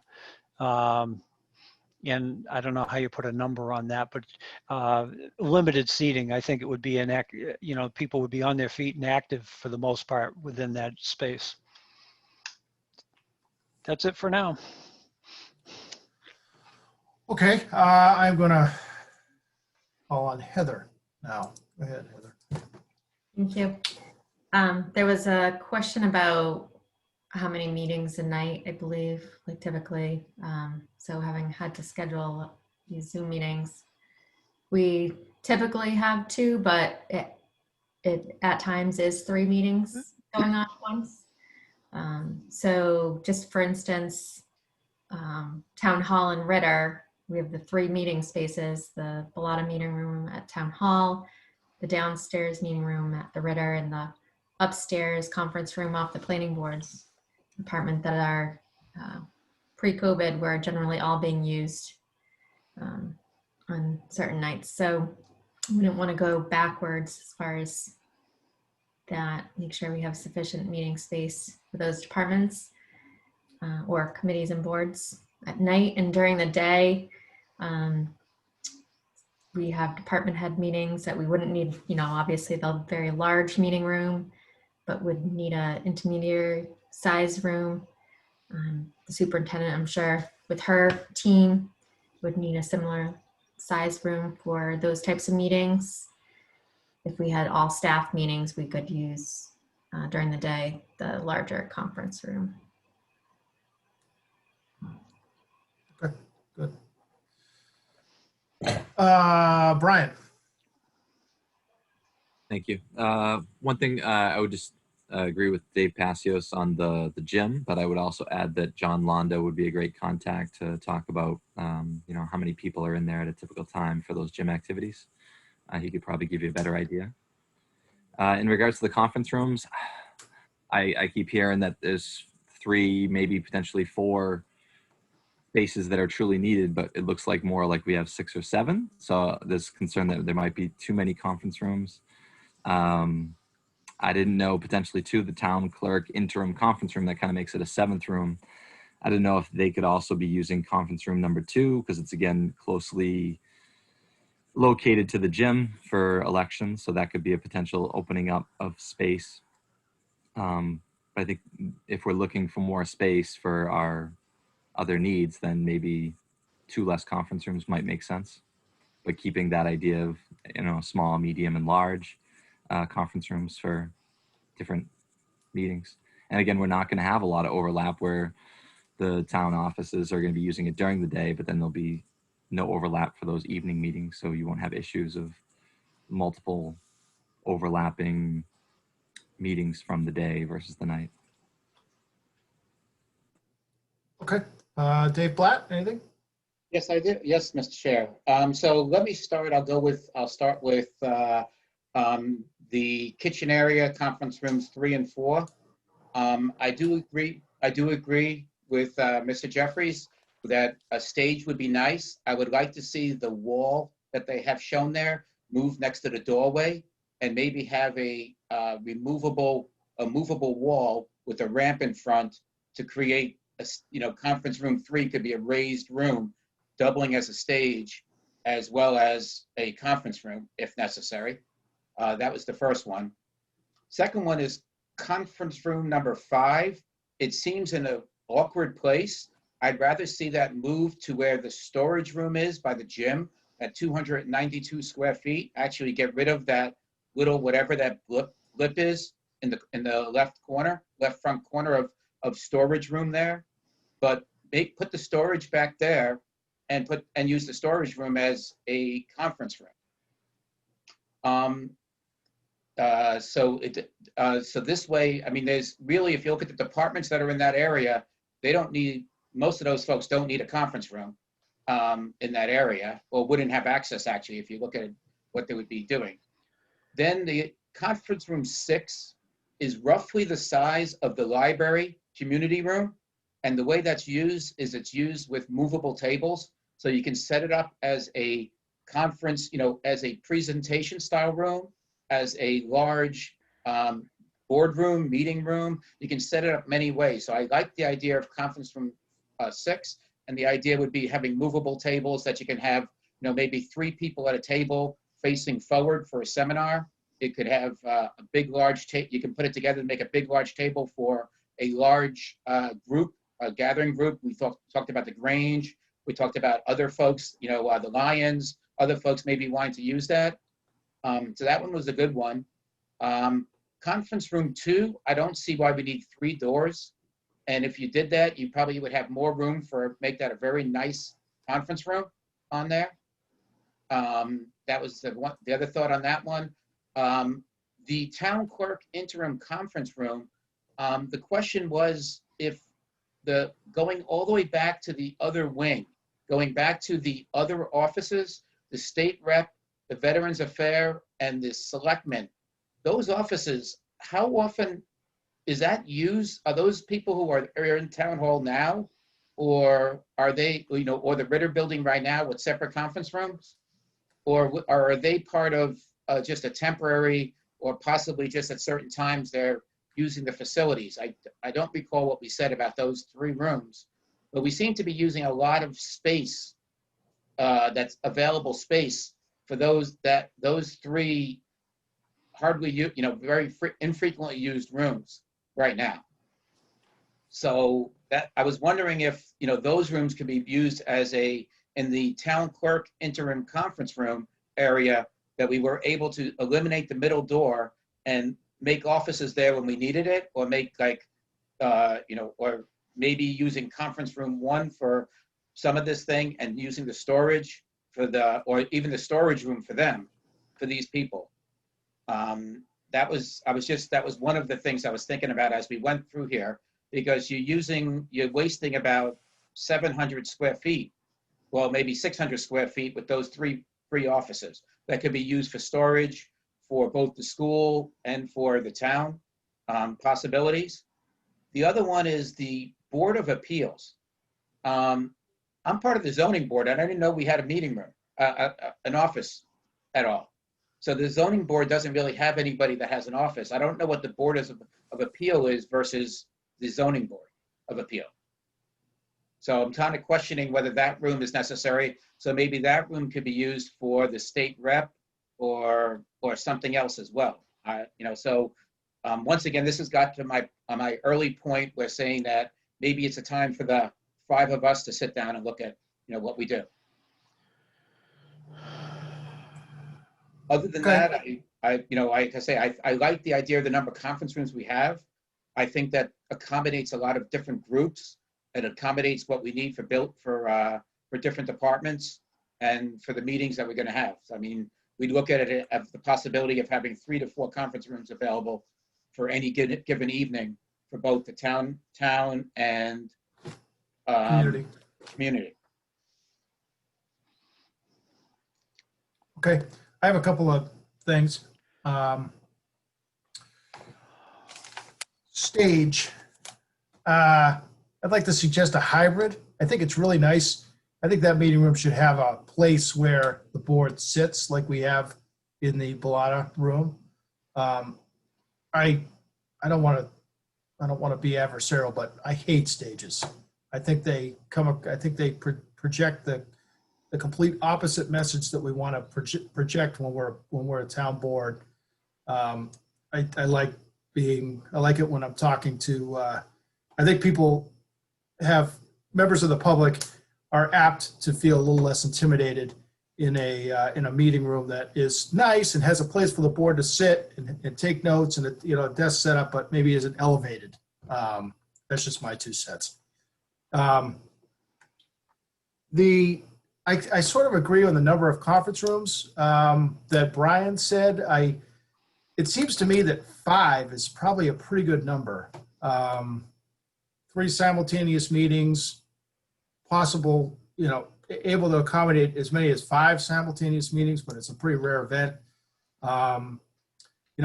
So sort of echoing what some of the other members have said, that maybe there's an opportunity to sort of reclaim some of that space for that we've heard that we need for other departments.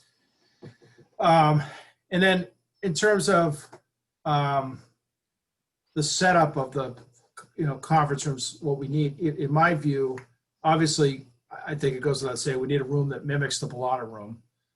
It can fit as many, if not just a few more folks in it. And then, in my view, the next room needs to be bigger than what we have in the Ritter downstairs. Because I just find that when I attend a meeting down there, which is most of the time a Conservation Commission meeting, you can often have a very cramped meeting with a hearing that might have even as many as 10 abutters, or multiple meetings that have multiple abutters. You can be very cramped very quickly. So I think that the next size meeting room ought to be, quite significantly larger than that room, but doesn't need to be anywhere near the sizes of the primary room. And then I think the other ones can be small. I think we could have, a conference room setting where we have a central table with 10 chairs around it, maybe some side chairs around the edges that can accommodate a lot of the smaller, the smaller meetings that we have in town. And then just a question about archive storage. A couple of questions. One is, it seems to me that we have several departments that need archive storage. Most notably the school department and the town. Can those be co-located? Are we planning to co-locate those?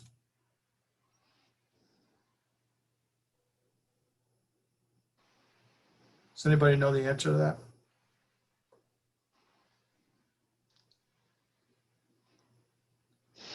And the reason while you're thinking about it, the reason I'm asking this question is, I think that if we have one larger archive space, we should be able to implement a system that would maximize that space. And that's sort of my next question is, when we talk about square footage required, are we talking about the ability to put conventional 4-drawer file cabinets in the space? Or are we talking about doing a system that will utilize the vertical space that we have available in those rooms? Because I think that there may be an opportunity to maximize, to get at some space efficiency. One, if we utilize the whole vertical, and two, if we're able to consolidate all of the various people that need archive storage into one space. Dave Passios. Yeah, Greg, that your comments just now about the combined archive space, I totally agree with that. And archive space, like the town records that were moved from town hall down to TCP, the last time I saw them, they were various stacks of boxes spread out in an entire classroom, which if you had vertical rack storage and organized it properly and cataloged it all, you could fit into a very small space compared to a full 1,000 square foot classroom. So I totally agree. If you take 1,000 square feet and develop vertical racking in it, you can get a huge number of storage file boxes into a space like that. So that is one of the answers to the archive storage. Again, without an answer from either the town manager or the superintendent co-mingling those files within one room, I personally don't see a problem with it, but they might. Yeah, and that's what I asked. And it looks like we might get one input here. Go ahead, Heather. All right. I would also want the superintendent's input, but I would say we have limited access to that records room as far as when they make a request, if they need to access records to that room through our facilities director. Boxes are labeled. When we moved from the town hall to the TCP, we tried to do it in a way when we know by box when certain records could be destroyed, so labeled accordingly. But mixing, there may be some records that would be perceived as confidential. My concern would be records that we only have one copy of. If they were to go missing, that's our only record. So those would be my comments on that. Yeah, and that's why I asked the question. I figured there might be some confidentiality or maybe even state laws that apply here, both on the town side and on the school side. So, but you could also create secure archived two separate areas within 1,000 square feet for the two entities. I don't see that as insurmountable, especially with vertical storage and take 1,000 square foot room, split it in half, and have an entrance for each half. yeah, I mean, I think back to an old office I used to work at where, again, it was an engineering office, tons and tons of files, out of file space. We had traditional file cabinets in rows with aisles in between them that you could walk down, and they converted it to one of those systems that was completely vertical, and it was on like a rack, and you could move the aisle, so to speak. So you could collect, it was almost, I mean, revolutionized the amount of storage they put in there. I mean, it probably went up by a factor of 10, I would say, but in the same space. I'm sure that all these options come with a dollar premium, but I just raise it as a question, as if there's probably a continuum between a real nice system like that and just simply using the whole vertical. So anyway, just something to think about. Okay, anybody else? I don't want to cut anybody off.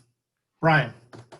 Just since everybody was talking about the stage, I would say it's an added cost, and I feel like it wouldn't be needed at this time. We do the school committee meetings when we're in the school on floor level, and I don't think a stage would be needed at this point. Okay. Dave. Real quick, perhaps perhaps we're looking at a portable stage or something like that. If they wanted to be 6 inches up, and like a set of risers that could be used for the Board of Selectmen's meetings.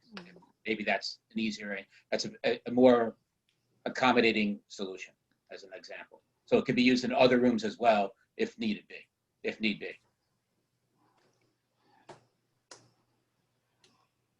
I think there's at least 3 members of this committee that don't agree. I think it's a waste of money, personally. Thank you. My own experience sitting in meetings is I agree with the sentiment that that you want to be approachable. You don't want to have this kind of like a power differential. But when the room is packed, people can't see sitting in the back. And if we're floor level, I think it just makes it worse. So maybe this is a conversation that we can, a broader conversation that we can have, but I see a benefit to a raised platform. I mean, I think a stage on the level that we have now is too much, but certainly being, a couple of feet, 2 feet or something up, so that way people in a packed room can see, I think that's really where I'm coming from on that one. But I did have another question here, which was Mr. Blatt, he made a comment, and if you can scroll up to the top left corner, on the northwest corner of the third, yep.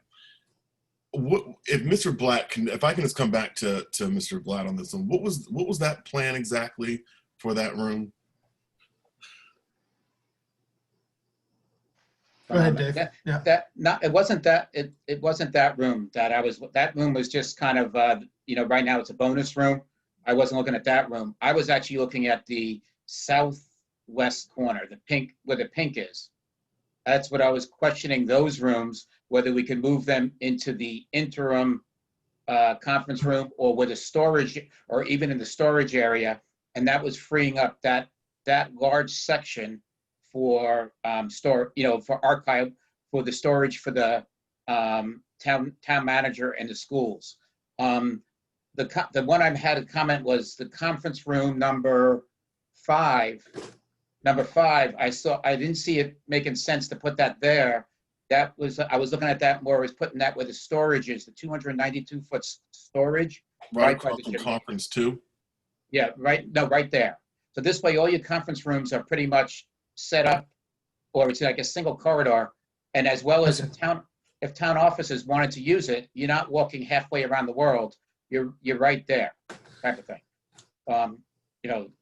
For things. I do believe that our second large conference room that is that 1,000 square foot is necessary for all of us. That'll be used a lot. All right. Yeah. Does that make sense? It does, and I want to agree with your comment about moving that conference room number 5 to that main corridor and switching to that conference room number 5 to be storage. That makes a lot of sense. The town manager had a comment about the Veteran Affairs office, that they do have some confidential files that need to be stored. I do believe that they do need an office. Being a selectman, I mean, we don't really have a space, to be honest. So, I mean, there used to be, but there is no room. So, I mean, I meet with residents in their homes, or a few occasions they've come to mind, but we don't really have a designated location in town. But I do think that I'd have to speak to the rest of the board. I don't want to speak out of turn. So I'll speak to the board at our next meeting and come back to you on their thoughts about a designated office. And the state representative traditionally has had an office recently with us in the Ritter building. So this would be, I think that would be a need, an ongoing need. And perhaps the existing selectman office really is, I think that's more of a future-proof thing in my opinion. But I'll have to get back to the committee on that request. Okay, thank you, sir. All right, anybody else? Greg, if I could, Oh, yeah, a couple more, sorry. sorry. I'm trying to look at the raise hand feature, but then I see you guys are raising your hand physically, so go ahead. Yeah. Dave. Just in the comments, I don't know if everybody saw this or not, Corinne's asked from the Lions Club, is asked about community dinners and stuff like that. My vision of that was that we construct the large main conference room where it's right off the kitchen, be able to set that up with tables and chairs if we were going to accommodate large community gathering meals like that. That's if we're going to accommodate them, that type of a function. I know the Eagle House has a kitchen and a space. It wouldn't be really appropriate for a large dinner group, but I mean, they do ham and bean suppers and stuff there too. And, you know, for the next year or two, we won't be seeing too many of those, but we got to be looking towards the future also. But if we're going to try to accommodate public gatherings for meals sponsored by community organizations, it would make sense to me that it be they be in that room off of the kitchen, which would be the main conference room. And that's another reason why I don't want a stage in there.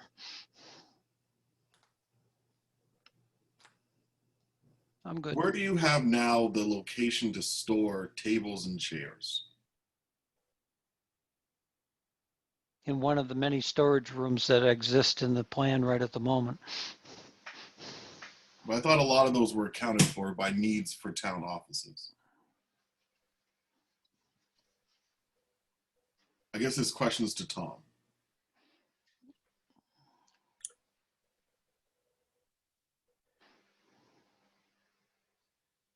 Recalling the program, I don't recall a specific, like for tables and chairs in the conference rooms. I think that when we started developing further into room design, we will have to identify how much space, especially when we're talking about the larger size conference rooms, how they're going to be stored. So that would be, we might have to make those large conference rooms smaller to incorporate closets to store the tables and chairs within those rooms so that they can be used for different purposes.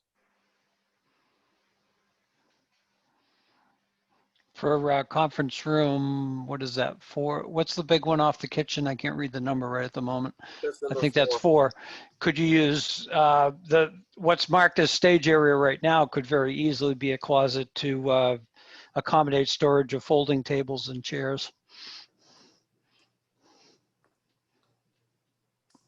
I'm just saying if we're going to accommodate the groups that we've added to the program, then that's one of the uses that may come along with 1 or 2 of those groups. And are we going to accommodate that need also for those groups?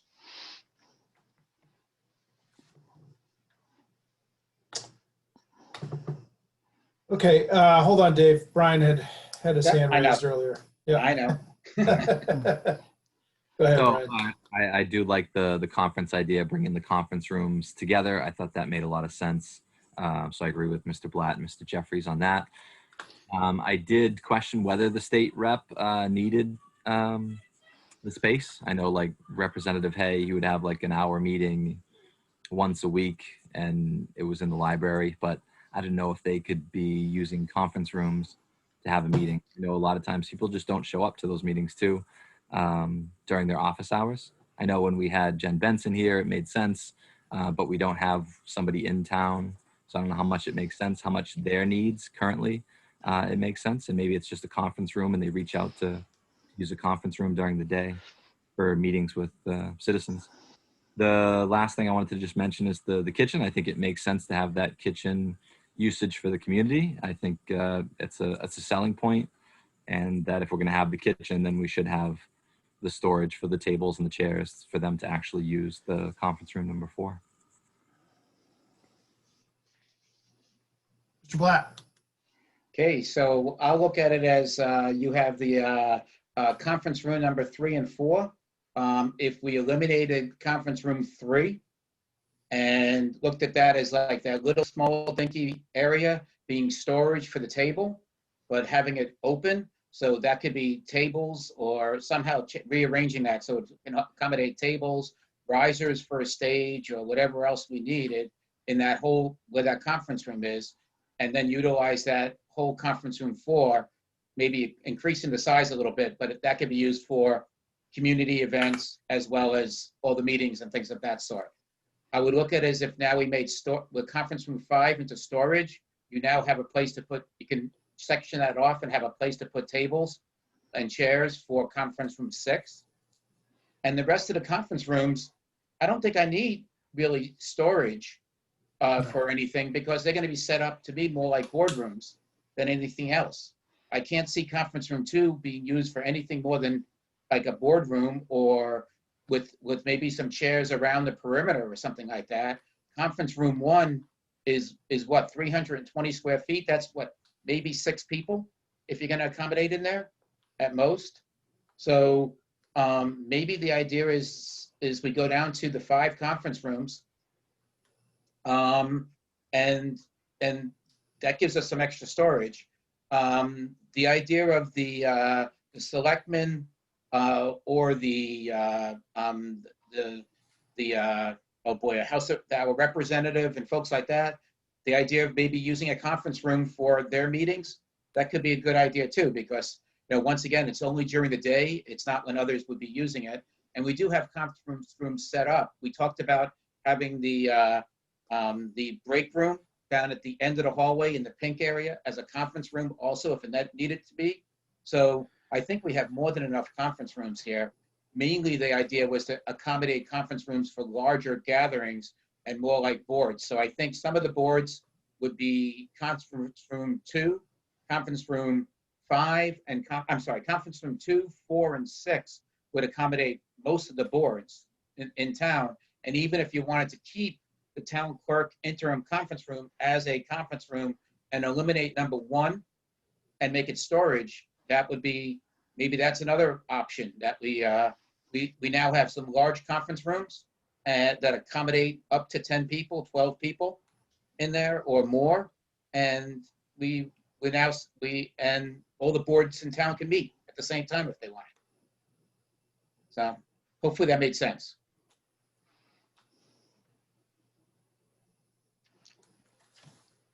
Okay.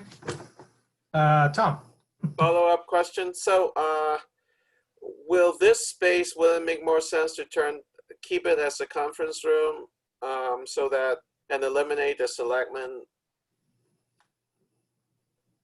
the state rep offices, and convert this into a storage? So if that's the case, we still have conference rooms. So we have number 6, number 2, that was the former number 5, and number 4. So we'll have 4. We'll still have 4 conference room plus the pink room in the back where next to the school, like in this area. So would that be sufficient?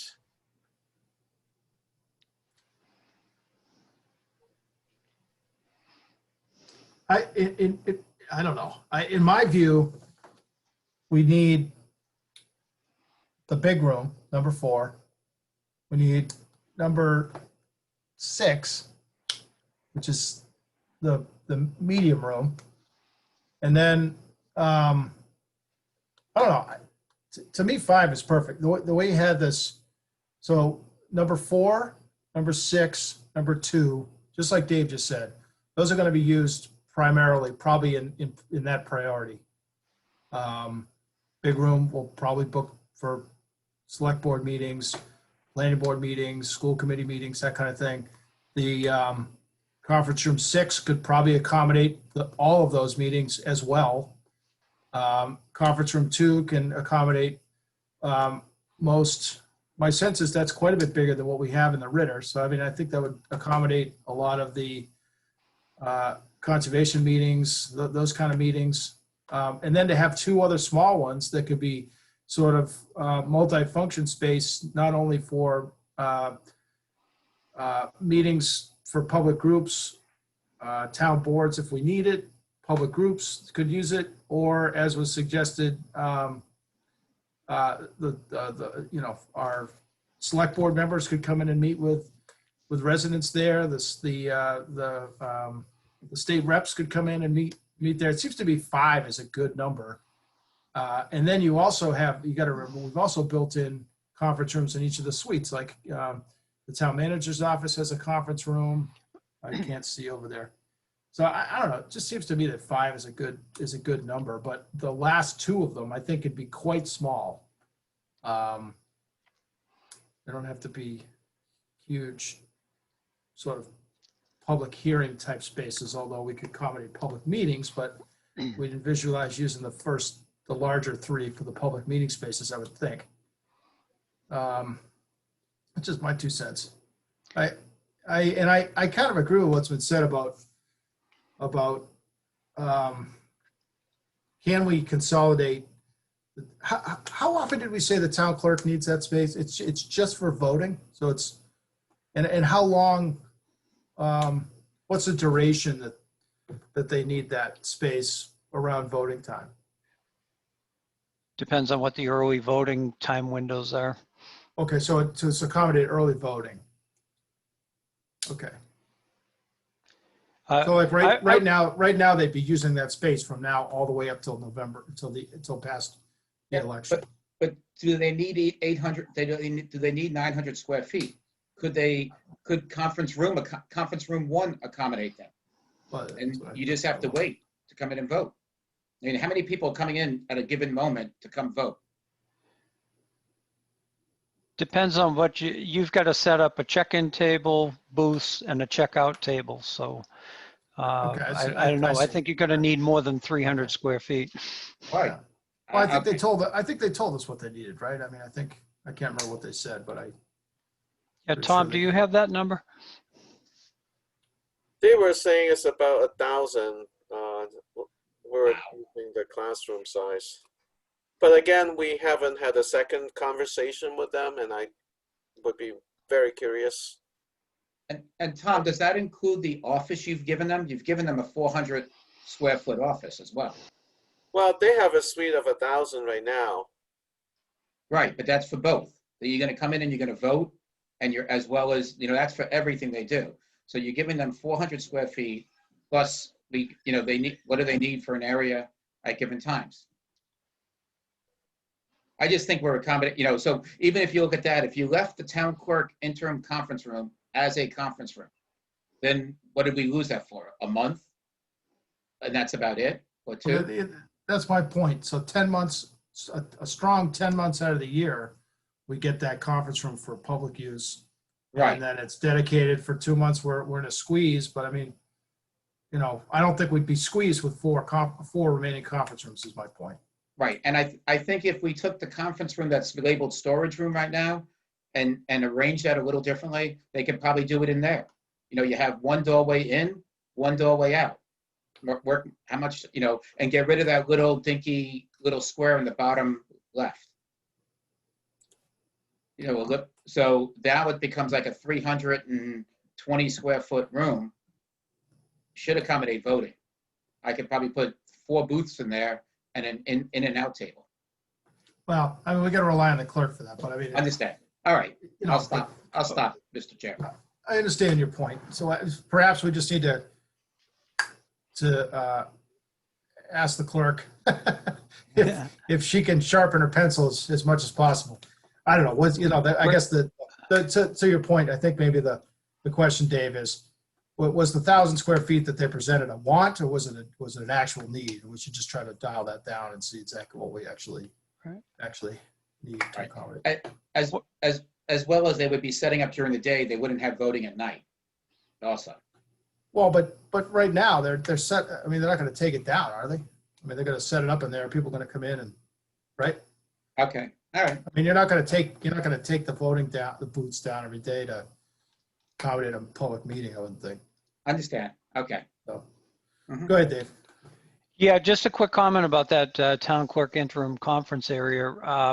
As a conference room, that might be just as one added feature to it. In the library, I forget the name of the room at the very end of the corridor. But that room there, when the library was in normal operations, you could be sitting in a meeting in there, the library would close, you were locked off to the main library, but you could exit through a door directly out of that room to the outside parking lot. That particular room could be set up that way very nicely so that your inner corridors are secure and the exit is to the outside of the building. Yeah, to the lobby area. Either the lobby area or directly to the outdoors. The only thing I'm not sure about is access to toilets. Well, that's what I'm saying. If you went, Dave, if you went into the lobby, you'd Then you'd having have access. to toilet. Yep. Yeah. Yep. And then that way you don't have 3 doors in that hallway. Right. Okay. Anybody else?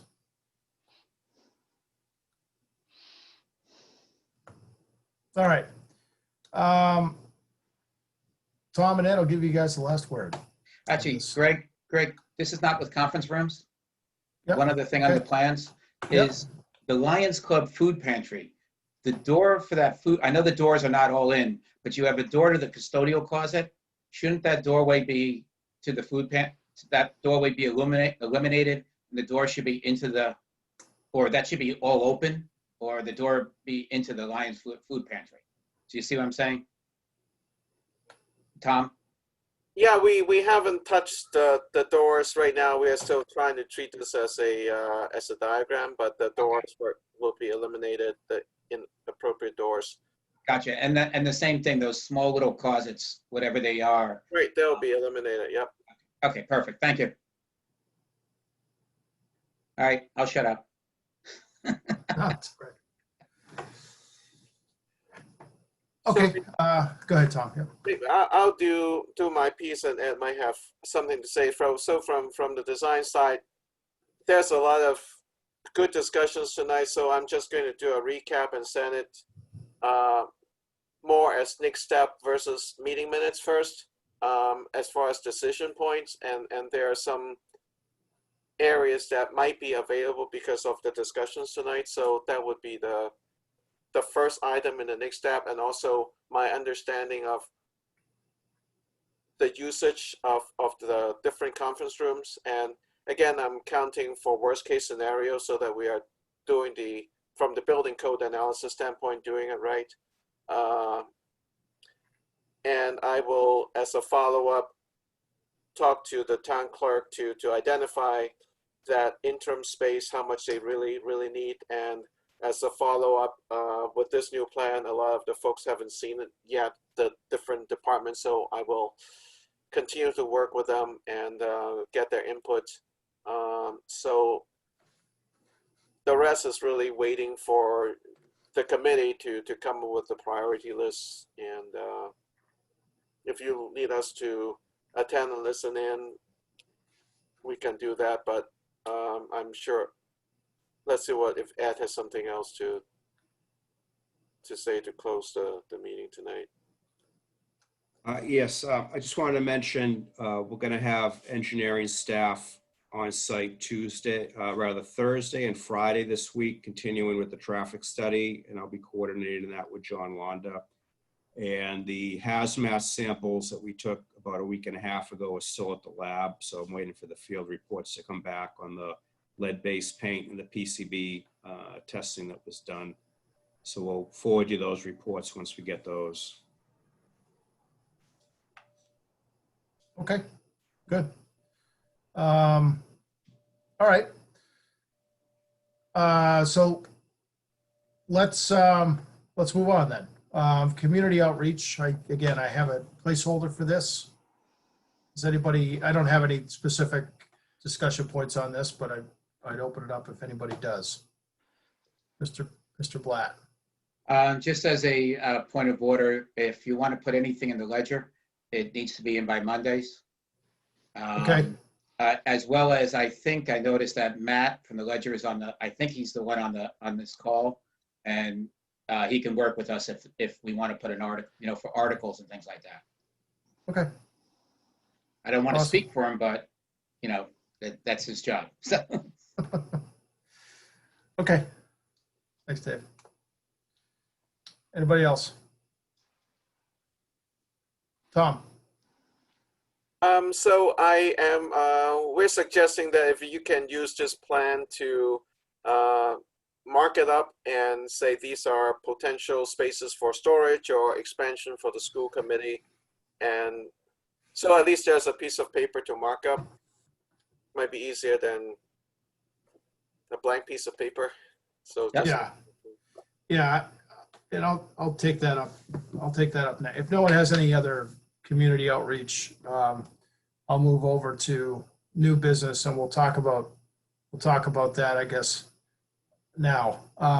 So it's been suggested that we have a meeting with just the committee. I don't know if we want to call it a workshop or whatever, but a meeting, just the, I guess at this point, just the five of us, to kind of hash out priorities. And is that the feeling of the committee? And if so, do we want to assume we want to use the next meeting for it? And I've just proposed that to the committee. Go ahead, Dave. Yeah, what you just proposed, I think, is definitely something we need to do, and we need to do it in the near future. The only thing being that if Tom and his group can identify enough space to accommodate the program and gain back the 3,000 square feet he thinks that he's short this evening, then that makes our job a little bit easier because we don't have to make a decision on who gets cut. Because at some point, if all of what we're trying to do here doesn't fit in the building, it's ultimately our decision what doesn't get put into the program or what gets removed from the program. And I think the conversation that we talked about very early in the meeting about the school administrative offices, the superintendent and the town manager having a conversation about that possible scenario is something that we should let it kind of work itself out before, hopefully before that meeting, at least have a general discussion or agreement between the two of them as to whether we should even have that as part of our considerations as to how we divvy up this space in the building. So yes, I think a workshop with just the members of this committee with a very limited agenda. And I would go further and say public comment at the end of the meeting only, so that we can really sit down and get right into it right away, and still accept public comment at the end would be appropriate. Yeah, I think I agree with that, Dave. I'll take other comments though. Anybody else? Brian. Yes, I would also agree. The only thing I wanted to add on top of that was I think it would be great if the architects can calculate the appropriate needs for current and future needs, and if they're able to, let us know what we're missing, how much square footage we need to make more available. I think that would be helpful. Okay, Michael Ray. Yes, I agree with everything that's been said. I think that I'm probably going to jump ahead on the next meeting schedule, because I think that I have something on my calendar that says that we're doing this on the 14th of October. Is there a meeting planned before then? Yeah, I think we have one planned for next week, Wednesday, the 7th. All right. I'm going to have a conflict next Wednesday. Okay. Well, we can talk about that now if everybody wants. It sounds like everybody is saying, giving me a head nod that yes, a workshop is a good idea. So let's just let's take this out of order and let's talk about when we want to do it. So if I can start, I have night meetings just as you do, Mr. Roy, and I'm not sure who else does, but I have really limited availability at night. So Thursdays are generally good for me, except for the third Thursday of every month. Mondays are hard, Tuesdays are hard, and Wednesdays, the first 2 weeks of every month, I have meetings Monday, Tuesday, Wednesday. And since there's a holiday so let's talk about when I can meet. So Yeah. Thursday the 8th is going to be a good night for me. If we can meet before the select board meeting at 7, I can be available as early as 5:30 on a Tuesday to meet. Mondays and Wednesdays, looking at the 5th and the 7th, I'm not available. If we want to meet any more this week, I can meet this Thursday, 2 days. We can't do that because unless we didn't do it as a public meeting, but we have to. So. Oh yeah, that's right. Okay, so let's go ahead, Brian. I was going to say potentially the 14th, if that did work. That's, I think, because of our member who resigned, that might open it up on the second Wednesdays, or at least the 14th. Actually, the 14th is going to be tough for me. I was going to be here for the beginning of the meeting and then have to leave for the zoning board meeting. And then the only other thing I wanted to add was, I don't know if we want to save this for our future meeting schedule. Like, we want to plan this, great, but then we can talk about it at the future meeting schedule of our agenda. Well, I think we'll just take it out of order. I'm taking it out of order. We'll just do the future. We're talking future meetings right now. Okay. I'm pretty flexible, just that first and third, but I was just throwing out the 14th. How do people look on the 8th? I'll be in Florida, so I won't be able to make it. Finance committee. Okay. So I guess I'd propose that we leave the October schedule the way it was, and the next meeting on the 7th we take up as the workshop, and I mean, we talked about this early on, that with everybody committed. With everybody committed to so many boards and commissions and so on, that we were going to run into this problem. And we spent some time setting up October at our last meeting. Yeah. And I don't think we should vary from that. If we want to throw another one in there, that's fine. But you're going to have conflicts on almost every day in October. And I had to leave last month as well before we had that discussion about October, because I have conflicts on both the 7th and the 14th. Well, the other proposal I would make is that we do it on Saturday mornings. That works for me. Does not work for me. Oh, that's correct. Yep. I do. Anyway, I threw that out there because Friday, Saturday, and Sundays, there are absolutely no meetings scheduled. So, I mean, Parks had one on Sunday. And it was great. So may I make a suggestion? Mr. Jeffries, you mentioned the possibility of 5:30 on next Tuesday. Yes. Would that work for the other members? I got to check on just doing a short meeting where we're going to have a meeting that's going to end at, it's just us discussing this with a short time for public comment after. I can do most any time. I could do most any time. I could do any time of day almost. So. I need to get to the calendar and see what's. Does that work for you, Brian? Yeah, that's fine for me. My schedule's pretty open. I think we decided that the 2 meetings in October were actually going to be we're going to do 5:30. Right. If I'm wrong. Yep. So for 5:30 next Tuesday is fine to me. We'll just make it concise for. I think we can do that. I think we can do that because again, we're going to be limiting public discussion. I think not that we want to limit public discussion, but I think we consider this a workshop. We need to just hammer this out between the committee members, and we'll have some time for public comment at the end. I think that's a good suggestion. So we'll just have one one agenda item, call it a workshop, and try to get some priorities hammered out. You want to do that? Sounds good. Tuesday, 5:30. So Tuesday is the 6th. Sixth. Let me just make sure. Let me just make sure. I don't think I have anything. on Other that asked, night. we're canceling the 7th. So we'd cancel this. We'd move the 7th to the 6th.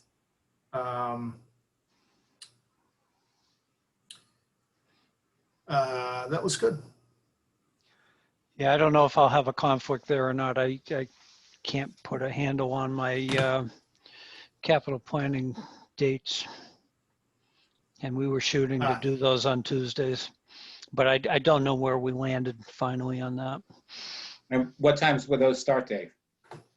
5:30 or 6, so they were ahead of the Board of Selectmen. Selectmen's meeting because we have a member, the chair of the board's on our board, on our Yeah. committee, I mean. We wouldn't have all Right. 5 here, The so next capital planning committee is October 20th. Oh, it is that late? Okay. Thank you, Heather. All right, sounds like we should try for we're going to go for next Tuesday. Okay, and we're going to leave the 14th and 22nd in place for Yeah, now? I think so. Yep. Okay. October 6th at 5:30. And then we'll go for the 14th and the 21st, I think we said, right? Okay. 22nd. I had 22nd written down. Yeah, well, we could do the 21st since, since we don't have actually, Brian, you have the conflict in the 21st, right? yes. Okay, so it's 22nd. That's why we picked the 22nd. 22nd, yeah. I think it was Sorry. so every member missed one meeting, basically. Yes, exactly. Exactly. Right. Well, And- it's amazing. We all have something. It's just, And as long as we get going early, and that's why I said, the earlier times work for me in October, the 22nd is going to run into a finance committee meeting of some sort. all right. Well, I mean, But it's okay. Don't worry We'll about it. we'll try to do it early, and We'll make it work. You guys got to stop volunteering for things, okay? And then Parks Okay. is going to jump in there and I'm going to miss everything. All right. All right. I think we got that. So next meeting will be the 6th. It'll be a workshop, and then we'll have the 14th and the 22nd. Okay. Again, I took that out of order. So does anybody have any new business? Okay, seeing none. Review and approve minutes. We have Brian circulated minutes for, sorry, I lost them. March 11th, I believe. There's 2 of them. There should be one from February as well. We didn't get a chance to. Oh, you didn't do that last week. Okay, so do that one first. So, So it's February 26th and March 11th. yeah, so February 26th. Does everybody have that, or do you want me to circulate it again? That's fine. Okay. Does anybody have, let's do the February 26th first. Does anybody have any comments, remember it differently? I will accept, if not, I'll accept the motion. I'll make a motion, we approve. Second. Okay, any discussion? Okay, roll call vote. Let's see, Dave Blatt, Aye. Dave Passios, Aye. Michael Ray, Jeffries, I abstain. and who am I missing? Brian. Brian Leitner, sorry. Aye. And I for me, okay. I was going to say, Brian, I didn't think you had issues with him, but. Sorry about that, Brian. Brian was down here for most of the meeting, and now he's up here. Yeah. All right, and then we have the March 11th. 11th. March 11th. Does anybody remember this one differently or have any comments? If not, I'll accept the motion.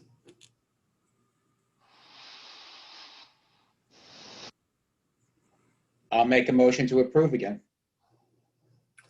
Okay, is there a second? Second. Okay, any discussion? All right, roll call vote. Brian Leighton, Aye. Dave Blatt, Aye. Dave Passios, Aye. Michael Ray Jeffries. I abstain. Okay, and an aye from me. All right, good. Thanks for, we're getting there on these. I appreciate it, everybody. I guess I didn't, we do need to reorganize here and elect a clerk. So I will, maybe a short agenda item on that next week to discuss that. Yeah, that's fine. We do need to deal with that. Yeah, so I didn't find out that we had another vacancy until after I posted the hearing this week. So I'll do that. I'll put that on there as well. Okay. Could you repeat that, Greg? I didn't find out that we had another vacancy before I posted this meeting, so I couldn't have it. I couldn't have a reorg on this meeting. As in another, Vacancy. I missed something. Oh, you did. Sorry, Tanner Cole resigned. Okay, thank you. Sorry about that. I forgot that you came in late. Sorry about that. So that'll be a planning board Planning board will member. presumably appoint that, and I know they discussed it. I think they discussed it Monday night, last night. They did not appoint one because they did not have an agenda item. And from what I understand, they're going to attempt to do that, but I think it's the end of October. So we're probably gonna have 3 meetings before that. So we should definitely, even if it's interim, we need to appoint somebody, I think. Yep. They've got the same issue with capital planning, their representative. So they've got a challenge. Yeah. So, okay. All right. So we did 5, we did 6, we did, okay. Is there any public comments from the public?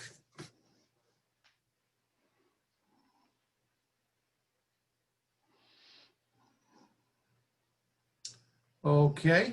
Any public comments from the committee? I'm good. All right. I appreciate everybody's time. I think there's something on television in a couple minutes, so. Yep. I think we've debated enough. I is it move we is it- adjourn. Okay, yes. I'll Go ahead, accept Greg. the- Finish it. No, I was just gonna say, really, is it a debate? That's not what I was talking about. No, I'm just kidding. Depends on all your right. definition. I move that we adjourn at 8:58 p.m. Okay, is there a second? Okay, I'll take a roll call vote. Brian Leighton, Aye. Dave Blatt, Aye. Dave Passios, Aye. Michael Ray Jeffries. Aye. An aye for me. Thanks, everybody. Night, everybody. Good night, Thank Grayson. you. Have a good night. All right. Good night.